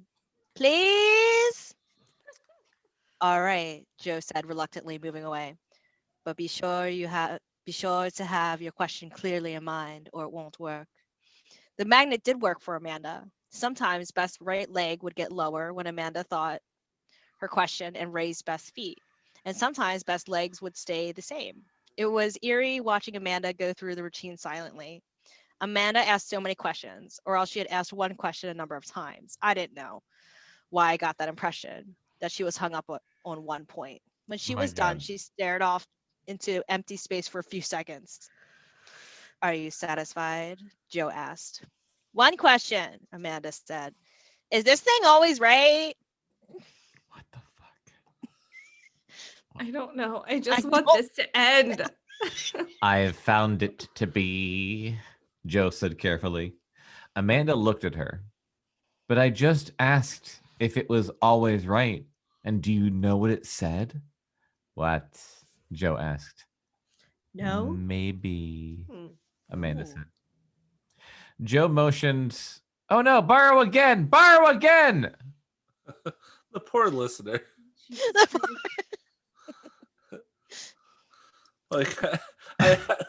I'm pretty sure the readers are following like the fucking stock market. And they just randomly shout, borrow again, borrow again, borrow again. All right. but I just asked if it was always right. Do you know what it said? What? Joe asked. Maybe, Amanda said. Joe motioned for Amanda to scoot aside and took hold of Beth's feet. Does the leg length reflex in Beth's body always respond correctly to our questions? Joe asked.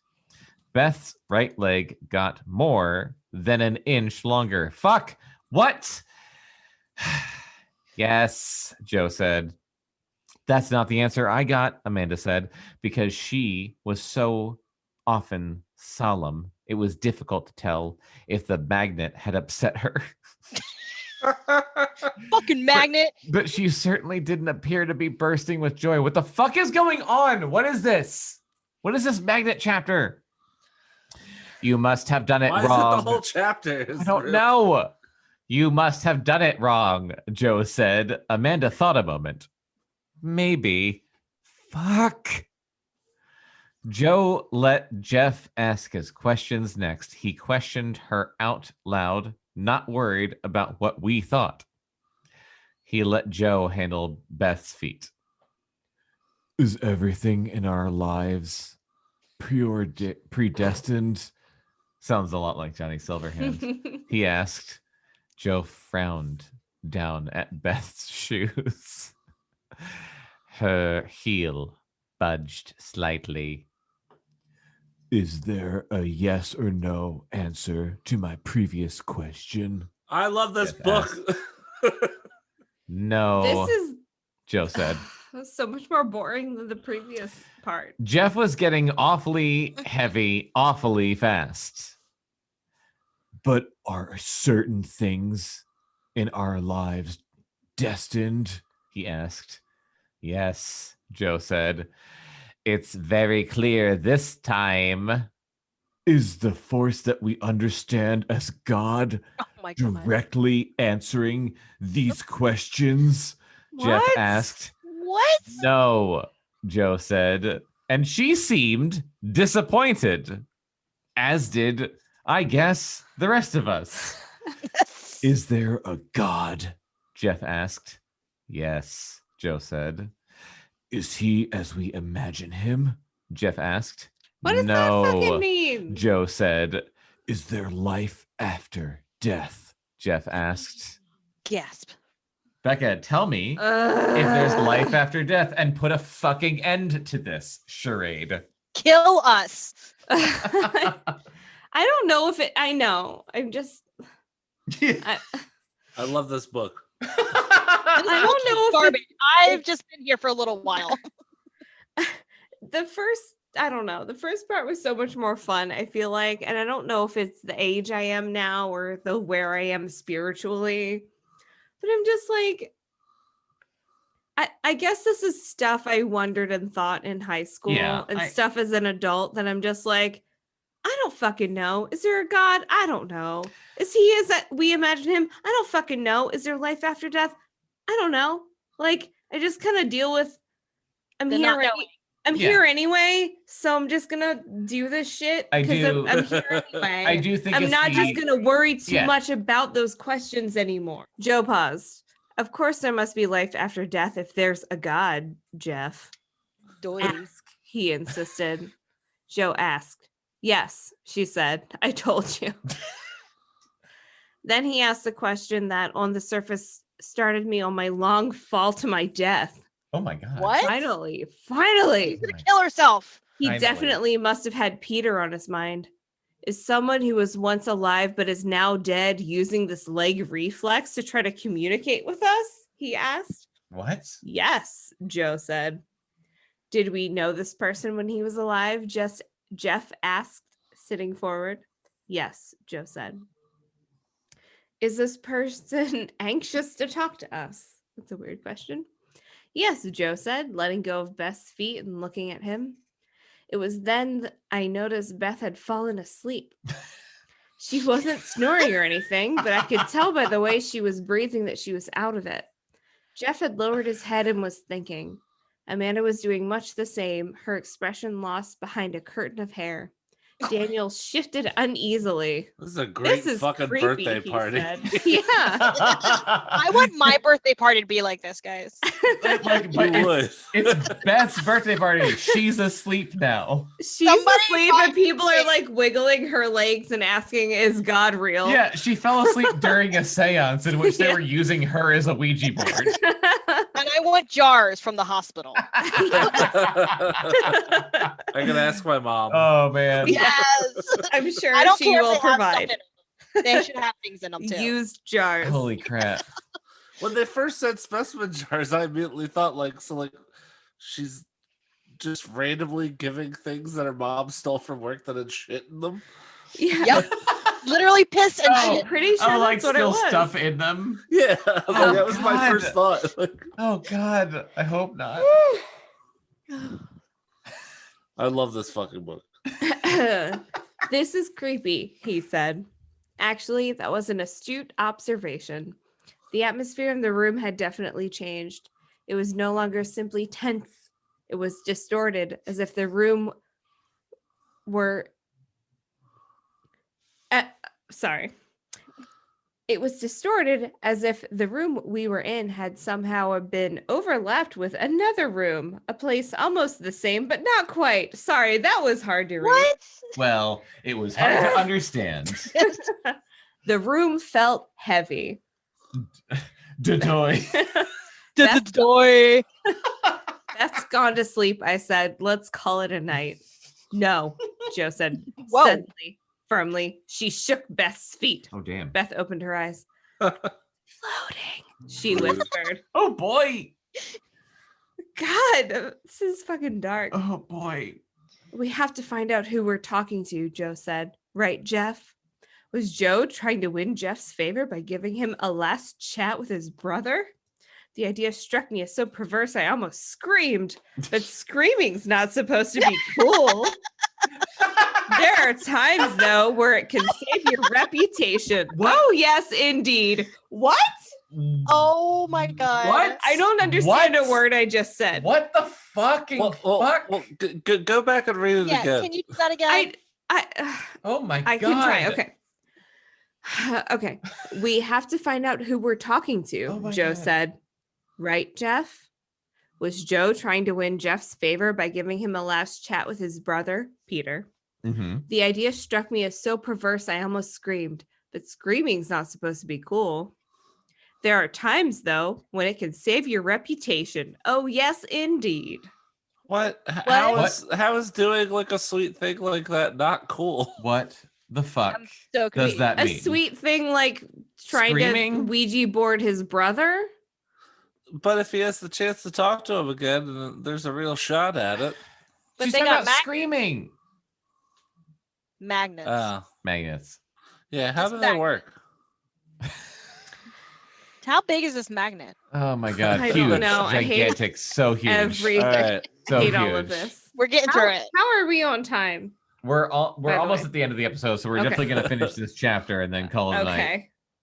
Did we get to 3 this time? No, we did not. We are averaging 2 chapters an episode now. God. Oh my All god. right. This shit is so crazy and awesome. That's great. Go on, Chris. Jeff touched Joe on the shoulder. I could practically see the thrill go through Joe's body. Ooh. It has been said that nothing is as powerful an aphrodisiac as the brush with the supernatural. Who has said Wait, that? but like okay, Matt Berry. just in every everyone in like I know they're all teenagers, but like from the viewpoint of Sherry, everyone wants to fuck everybody. Yeah. Yeah. Okay, go on. Well, maybe I'm the one who said it, but Joe was primed. He wasn't going to deny Jeff anything. Damn. Oh shit. Beth Oh. had closed her eyes again. She fell asleep again. she was like, "This is so Like, boring." It's 3 in Well, the it's just fucking morning. having Let me go to tits that sleep. big is just so exhausting. So tiring. It's Oh my literally God. her only character trait up to this point. Well, yeah, basically. Written by a dude. I just want to re-clarify that for the listener. Big boobs, eyes aren't green. Yeah. Big boobs was She naked got in a them hot poop tub. brown eyes. How could she possibly be attractive? All right. Did you bring your Ouija board? No, Joe said. I need more than these yes or no answers. Yeah, he does. Jeff said, his hand still on her shoulder. Oh my God. Scandalous. I want whole words. Oh my god. Damn. Kind of like that. Joe was like, I'll give you whole words if you give me your whole word. Spirits I'll give were you fine. a whole word. Spirits were fine, but this was real male flesh that had a hold of Joe. He nodded quickly. What? We can do it without a board. This is like bordering a romance novel. I love it. Crossover CD reads. really- We need Kelly. It really is. Yeah, Is Kelly the third guest? for she is this not. one? We can do it without a board.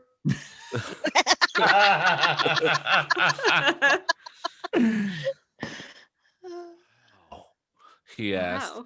She swallowed. One of us can channel this entity. Not me, Daniel said and giggled foolishly. Jesus fucking Christ. How? Jeff asked. Oh my God. I can put one of us in a hypnotic trance, Joe Can said. you? Who? Jeff asked. Shari, Joe said. Gasp. No way, I said. Why Shari? Jeff asked. It has to be someone I've known all my life. Is that the rules of hypnosis? It's the rules of hypnosis. I Yeah. To know them your whole obviously. life. Yeah, Obviously. obviously. Why would Christopher Pike lie? There's like 2 people I could hypnotize ever. Now, Joe was Amanda's first cousin, which is a detail that has not been important. Oh, right. They brought it up twice. Yeah. And had known Amanda all her life, but I didn't bring that up because I felt special and it felt nice to me. Oh my God. I imagined Amanda would be too shy to invite an entity into her body. Yeah, she Also, would. I suddenly had a change of heart. I decided I wouldn't mind channeling. My reasoning was simple. it made it all about me.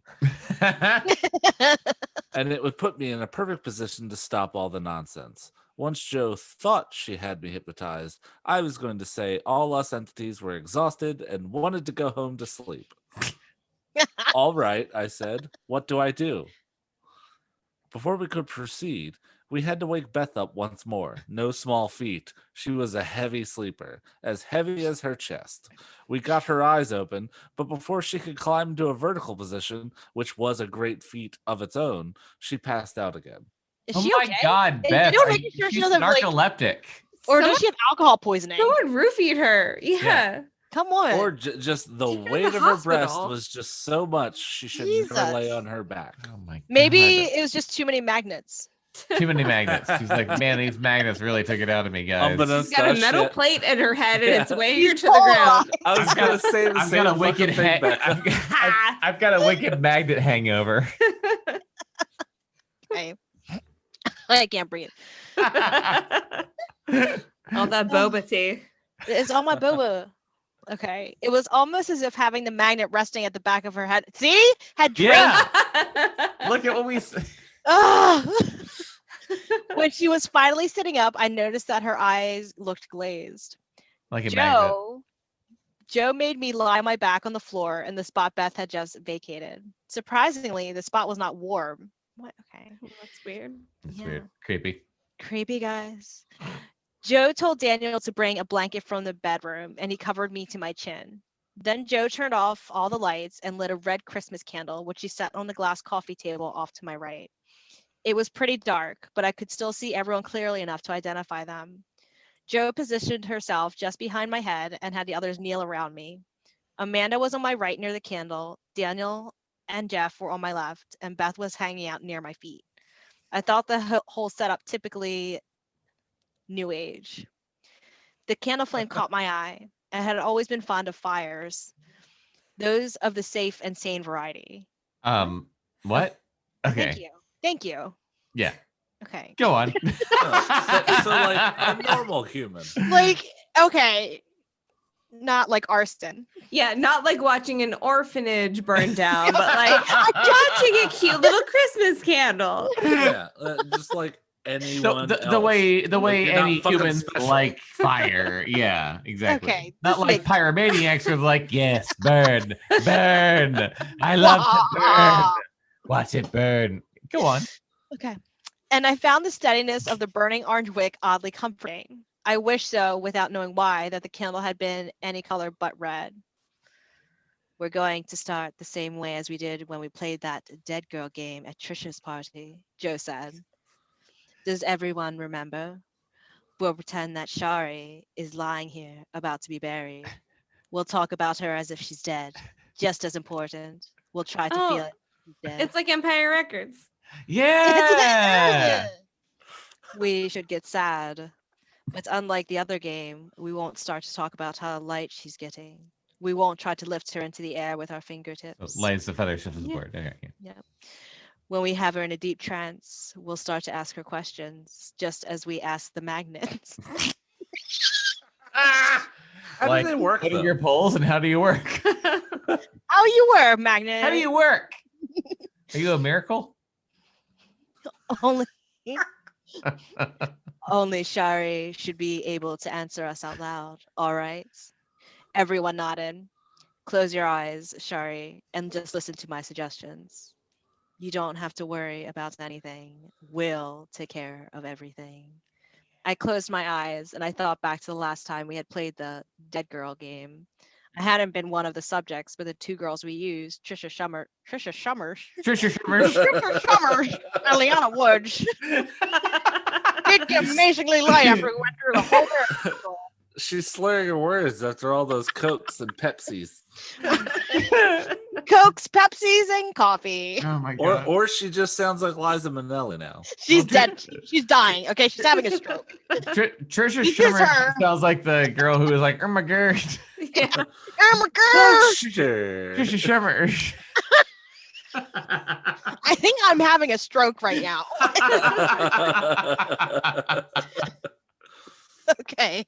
All right. Oh, all right. In fact, it had taken only one finger Oh. Yeah, it did. Oh, yeah, All it right. did. Talent. Each from Joe and myself. Ooh, Oh, yeah. Ooh, ow! To lift Trisha all the way to the ceiling. So Yeah, two it things. did. Ow! Oh my god. That is abnormal. Very abnormal. Very, That's not very. right. She has seemed as light as a feather, like the game. Amazingly, I had thought at the time, yet I was glad they weren't going to be floating me into the air. I was afraid of heights. Foreshadow. Just priorities. Sorry. Take a deep breath, Shari, Joe said, her voice soft but firm. And let it out slowly. Feel the air leaving your lungs. Feel the life leaving your body. That's good. That's fine. Now, take another breath and again. Let it out slowly.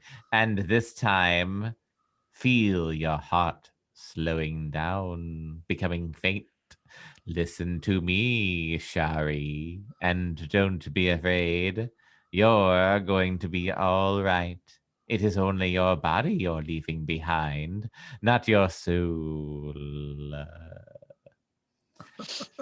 It may have been because I was tired, but the suggestions had a profound effect on me. I started to relax immediately.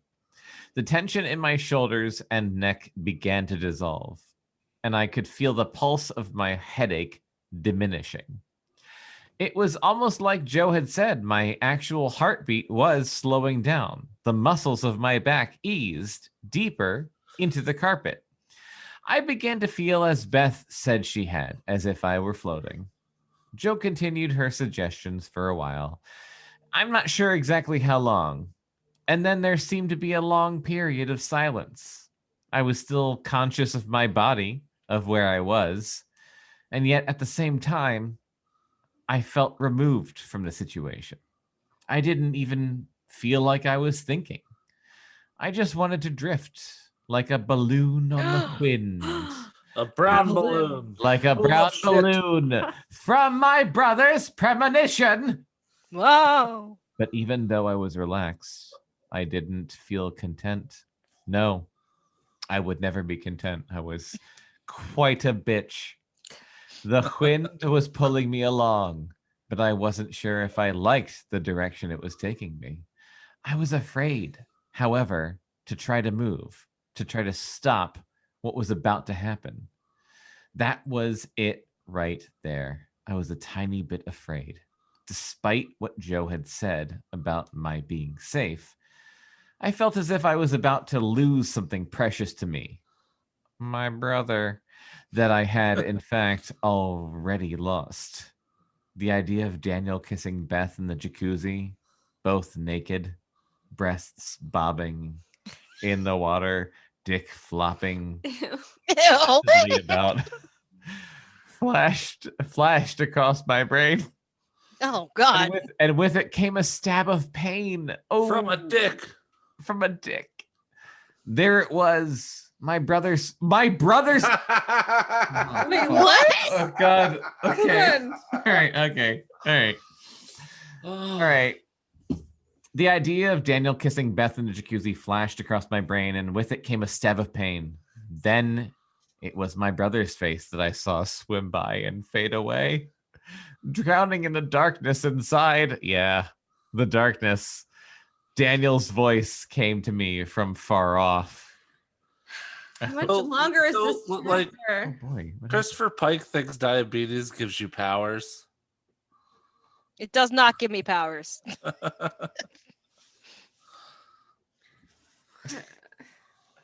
Wait, Daniel. when was the last time they even talked about a person? No. Oh, wait, they're talking about her like she's dead. Okay. She was a good friend of mine. We had a lot of good times together, and I'm going to miss her. That was all I heard him say. 2 lines about his poor dead girlfriend, and not one word about how much he had loved her. My sorrow deepened, and with it, the darkness. It was suddenly so dark inside that it seemed as if I were about to be devoured, soul and all. I was no longer floating. I was sinking and fast. I don't believe I could have opened my eyes if I had tried. It was Jeff Nichols' turn The to golfer. remember Sherry Cooper.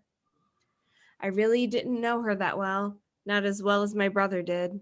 I suppose if I had known her better, I would have liked her more. Because she was a bitch. Spoiler alert, Jeff, you would not have. We never talked that much. It's too bad she's dead, though. It's a real shit. Ah, shucks. None of them sounded sad, and I'm not surprised. It was almost as if they were remembering someone they had murdered. No, that's a leap. Or just a stone cold bitch. Did not like. Yeah. Amanda spoke next. I didn't know her very well either.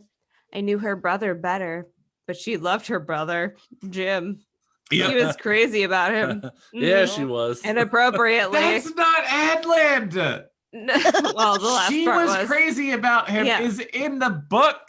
She sounded like a record that had already been played. Yeah, we know because we get the fact that you want to fuck your brother. Beth went to speak next. She was a broken record. I remembered that That's a weird sentence. I'm sorry. Okay, thank you. I remembered that was what I had gotten her for her birthday, a Beatles album from the discount bin. I could remember the party.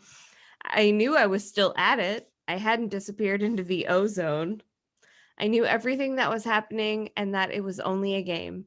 Yet a portion of me, a huge portion, continued to fall deeper and deeper down through the earth to where it hid its most terrible secrets. They could have already lowered me into my grave and covered me over with dirt. What? Beth couldn't speak. Some kind of entity must have crawled inside her and bit her tongue while she lay on the cold floor. I thought Beth got up. Yeah, no, Beth was like, ODing or something. Yeah, Beth's just sleepy. Did they just roll her over? She's just sleepy, guys. Don't worry about it. They put her on Beth's stomach and she'll be fine. Beth's just just rolled her away. Spitch was fine, I guess. Joe spoke and said, she sounded sad. She was my best friend. She was more important to me than anything. I used to tell her everything, and now she's gone. I can't believe it. How long is this chapter, though? I know, this is long. I don't know. Okay. Jo had to pause to collect herself, yet she, too, seemed far away. I felt that if I were to reach out to her, I would snatch only thin air. But she's alive to me because I won't forget her, Jo continued, her voice gaining strength. None of those who have died is really gone. They're always near, speaking to us in whispers we don't ordinarily hear. And that rhymed, but occasionally we can hear them. If they find someone to speak through. Jo paused again. She might have cleared her throat, or I might have cleared my own. I couldn't tell what was happening. I had stopped falling finally, but I doubted if I would be coming up for air soon. Something strange was happening, stranger than all that had previously transpired. That's a hard sell. Everything that happened up to this point was fucking strange. Maybe it was a delayed reaction to discovering I was now an ex-girlfriend. Perhaps it had something to do with Joe's suggestions. So, then again, she's dead already? She's pretending. She's pretend dead. It sounds like she's dead, though. I don't know.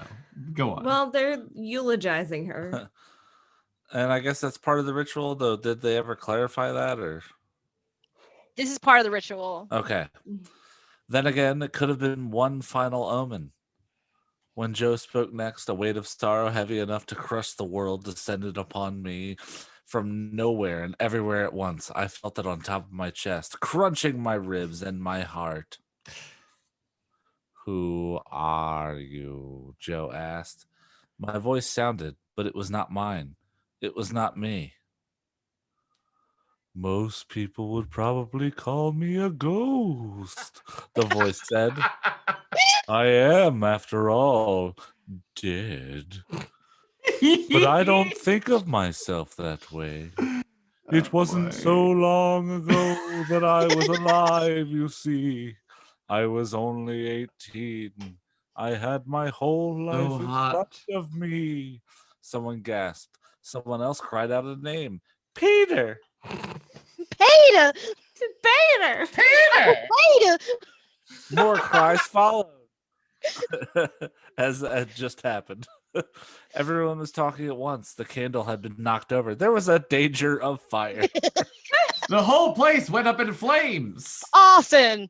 I snapped out of my trance. At last, my body was my own again. For a moment, I threw off my blanket and jumped up. At first, I couldn't see a thing. I wasn't even sure if I had my eyes open. The room was pitch black. Then Jeff turned on the lamp near the sofa, and the glare hit me like a hot flare. Jeff was mad at me. They all were. What?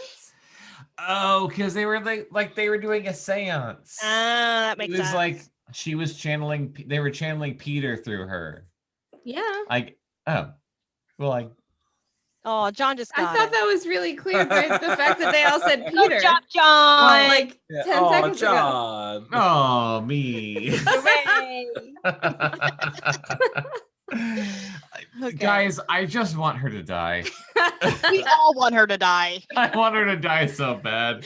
It's taking so long for her to die. For a second there, I thought like she would leave her body, become a ghost, and Peter would take over her body. And jump.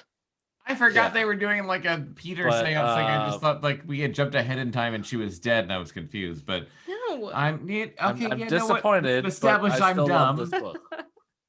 Yeah, this book's still great. Okay. Oh All my right. God. We'll power through this. Tired. Yeah, let's get through it. Why did you stop? He demanded. You shouldn't have jumped up, Joe said. You were faking that, Daniel said. I wasn't a fake. I wanted to shout at them, but I couldn't get a word out. I was too choked up. When I looked around at their faces, I couldn't find a trace of a thing I had assumed had been with me all the days of my life to one degree or another. What? Thank What? you. They- Did I read that right? No, I don't know, honestly. Can you read it again? Because Yes. I don't know what the fuck that meant. When I looked around at their faces, I couldn't find a trace of a thing I had assumed had been with me all the days of my life to one degree or another. I'm holding my hands up in a gesture that means what? That That I'm doesn't moving make- on. Moving on. Okay. Move on, but Just keep going. I want the record to show that I don't get it. Shrugging. The record for you to edit later. Okay. There was no love. Daniel wanted to be back in the tub with Beth. Joe just wanted to be alone with Jeff. I hung my head low, smelling smoke. Amanda was on the floor at my knees, turning the topple candle upright. The red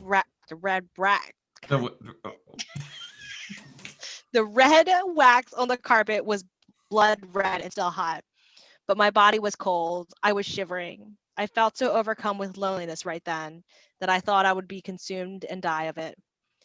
What is it? Amanda asked, her clear, cold, gray eyes holding mine. Nothing, I whispered. It's nothing. I ran from a room then, through the kitchen and out to the balcony and into the night.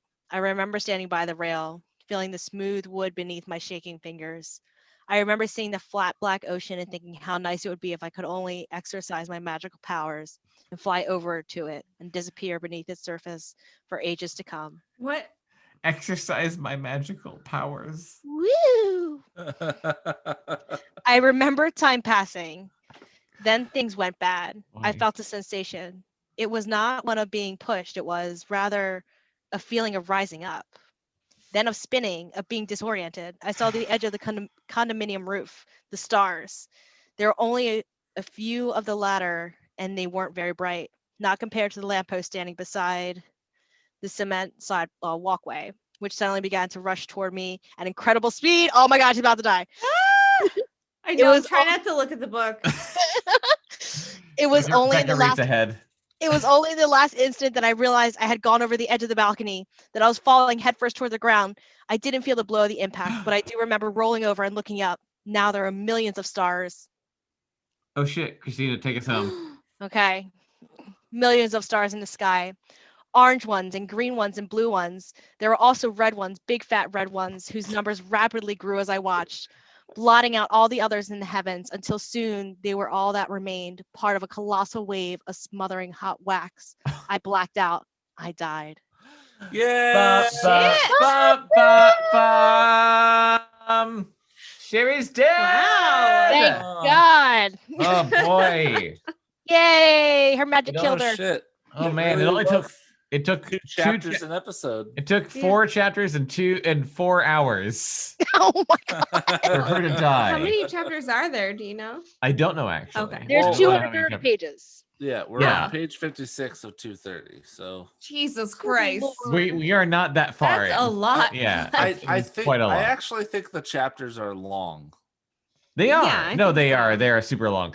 Yeah. I fully think that this is at least a A 5-parter. Oh, a keeper. A keeper. For sure. But at least 5 parts. Yeah. We're definitely reading the next book after this. Oh my God. As invested as I am in the Sweet Valley universe, I'm okay with pushing that to the side to continue whatever the fuck this is called. The Remembering. They're Remembering. remembering. Yeah, It's the Remember Me Remembering. trilogy. The remembering, then the re-remembering, Yeah. and then you forgot, but then you recalled. Well, we have at least 3, maybe even 4 more episodes to go before we finish this book. So we'll figure out what we want to do in the long term. But in the short term, Christina, thank you so much for joining us tonight. What do you think about this book? What are your thoughts? You know, I am so happy that I got to be the one to kill her. I feel blessed. I'm honestly, Like- you know what? I'm jealous. I feel that from you, and you know what? That's okay. It's Even in only 50 pages, we've wanted her to die Oh, so man. many times. You started the book with like, I'm a ghost, and then like within 2 pages, I was like, ooh, I can't wait for you to die. Like you're a dick.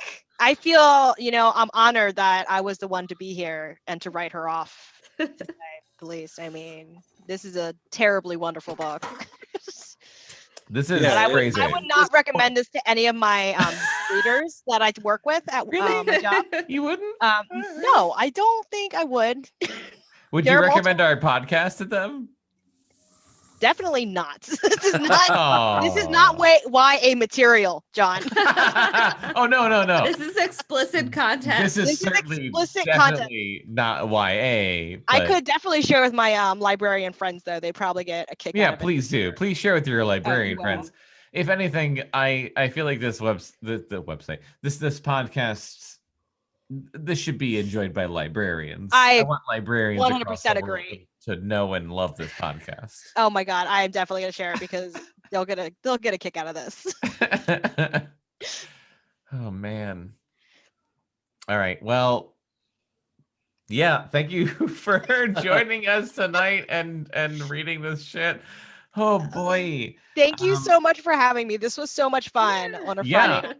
Oh, absolutely. Like we'll always be happy to have you back. You were here for Animorphs, which God knows you were a Dark. fucking trooper for. That was dark. That was some bottom level shit that we had to wade through. And That was dark, and this had the literal occult in it.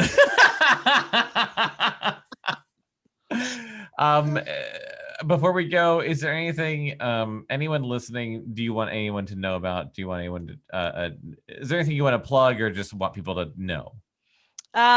Just that everyone here is awesome. Oh, thank you. You all are great. I always have a good time talking to you That's so guys and fun. hanging out. Yay, good. Yay. And go to your local library. Go Go to your, visit your local library. Go and to the rent library, get books and stuff. get your Yeah. library card. library.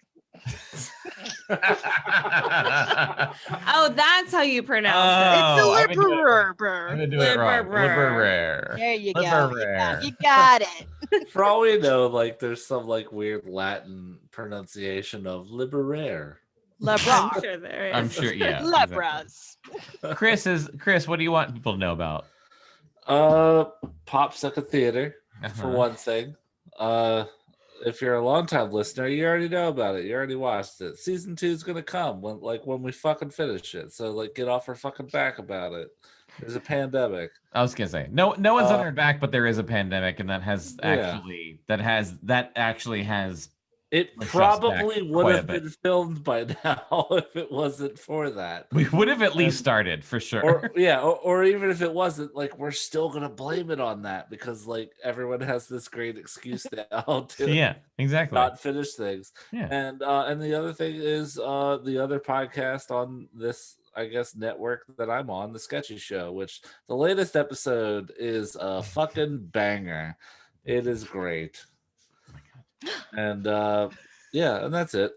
Oh my god. Oh my god. Pancakes, calm down. If you think what I say is funny, follow me on things under Chris Z isn't funny, even though I don't post jokes on anything that I use that name on. So our cat Pancakes just jumped up and showed her butthole to the camera, and it kind of stole the show away from Chris a little bit. You can follow me on all the things at John Brack, and check out Cactus Rodeo on Facebook and all the things to keep up with all the stuff. Like Chris said, Pop Socket Theater, The Sketchy Show, and I'd also like to just promote the rest of our podcasts on the Cactus Radio Network. CD Reads, which Bekah hosts with our friend Kelly. Listen to that one. Listen to me and Christina's upcoming numerology podcast, Number Munchers. Which now I want to be real. Okay. Even if it's only one episode. Like one episode. Episode of Number Munchers, we have to do it. Oh my god. This is to be a rundown of the numbers. Oh, shit. You just talk about numbers you hate. A focus on 6 and 8. You don't know, like 3. 3 is a bullshit number. Fuck Oh boy. 3. All right. Follow Cactus Rodeo on Facebook. Follow Cactus Radio on podcast stuff. Subscribe to Below Grade Level, The Sketchy Show, CD Reads, and Movie Club on everything you like. And that's been it. Thank you so much for listening. And tune in next time while we keep reading Remember Me by Christopher Pike. It's a long ride, and you're in for it. You're in for it. And oh my god, there's so much more. I'm so excited to read the rest of this shit with you guys. So thank you so much. We love you. We love you. Bye. Bye. Below Grade Level is a Cactus Radio production. You can contact us at podcast@cactusrodeo.com. Subscribe and follow on iTunes, Stitcher, and Spotify, and follow Cactus Rodeo on Facebook, Instagram, and Twitter for more entertainment and updates.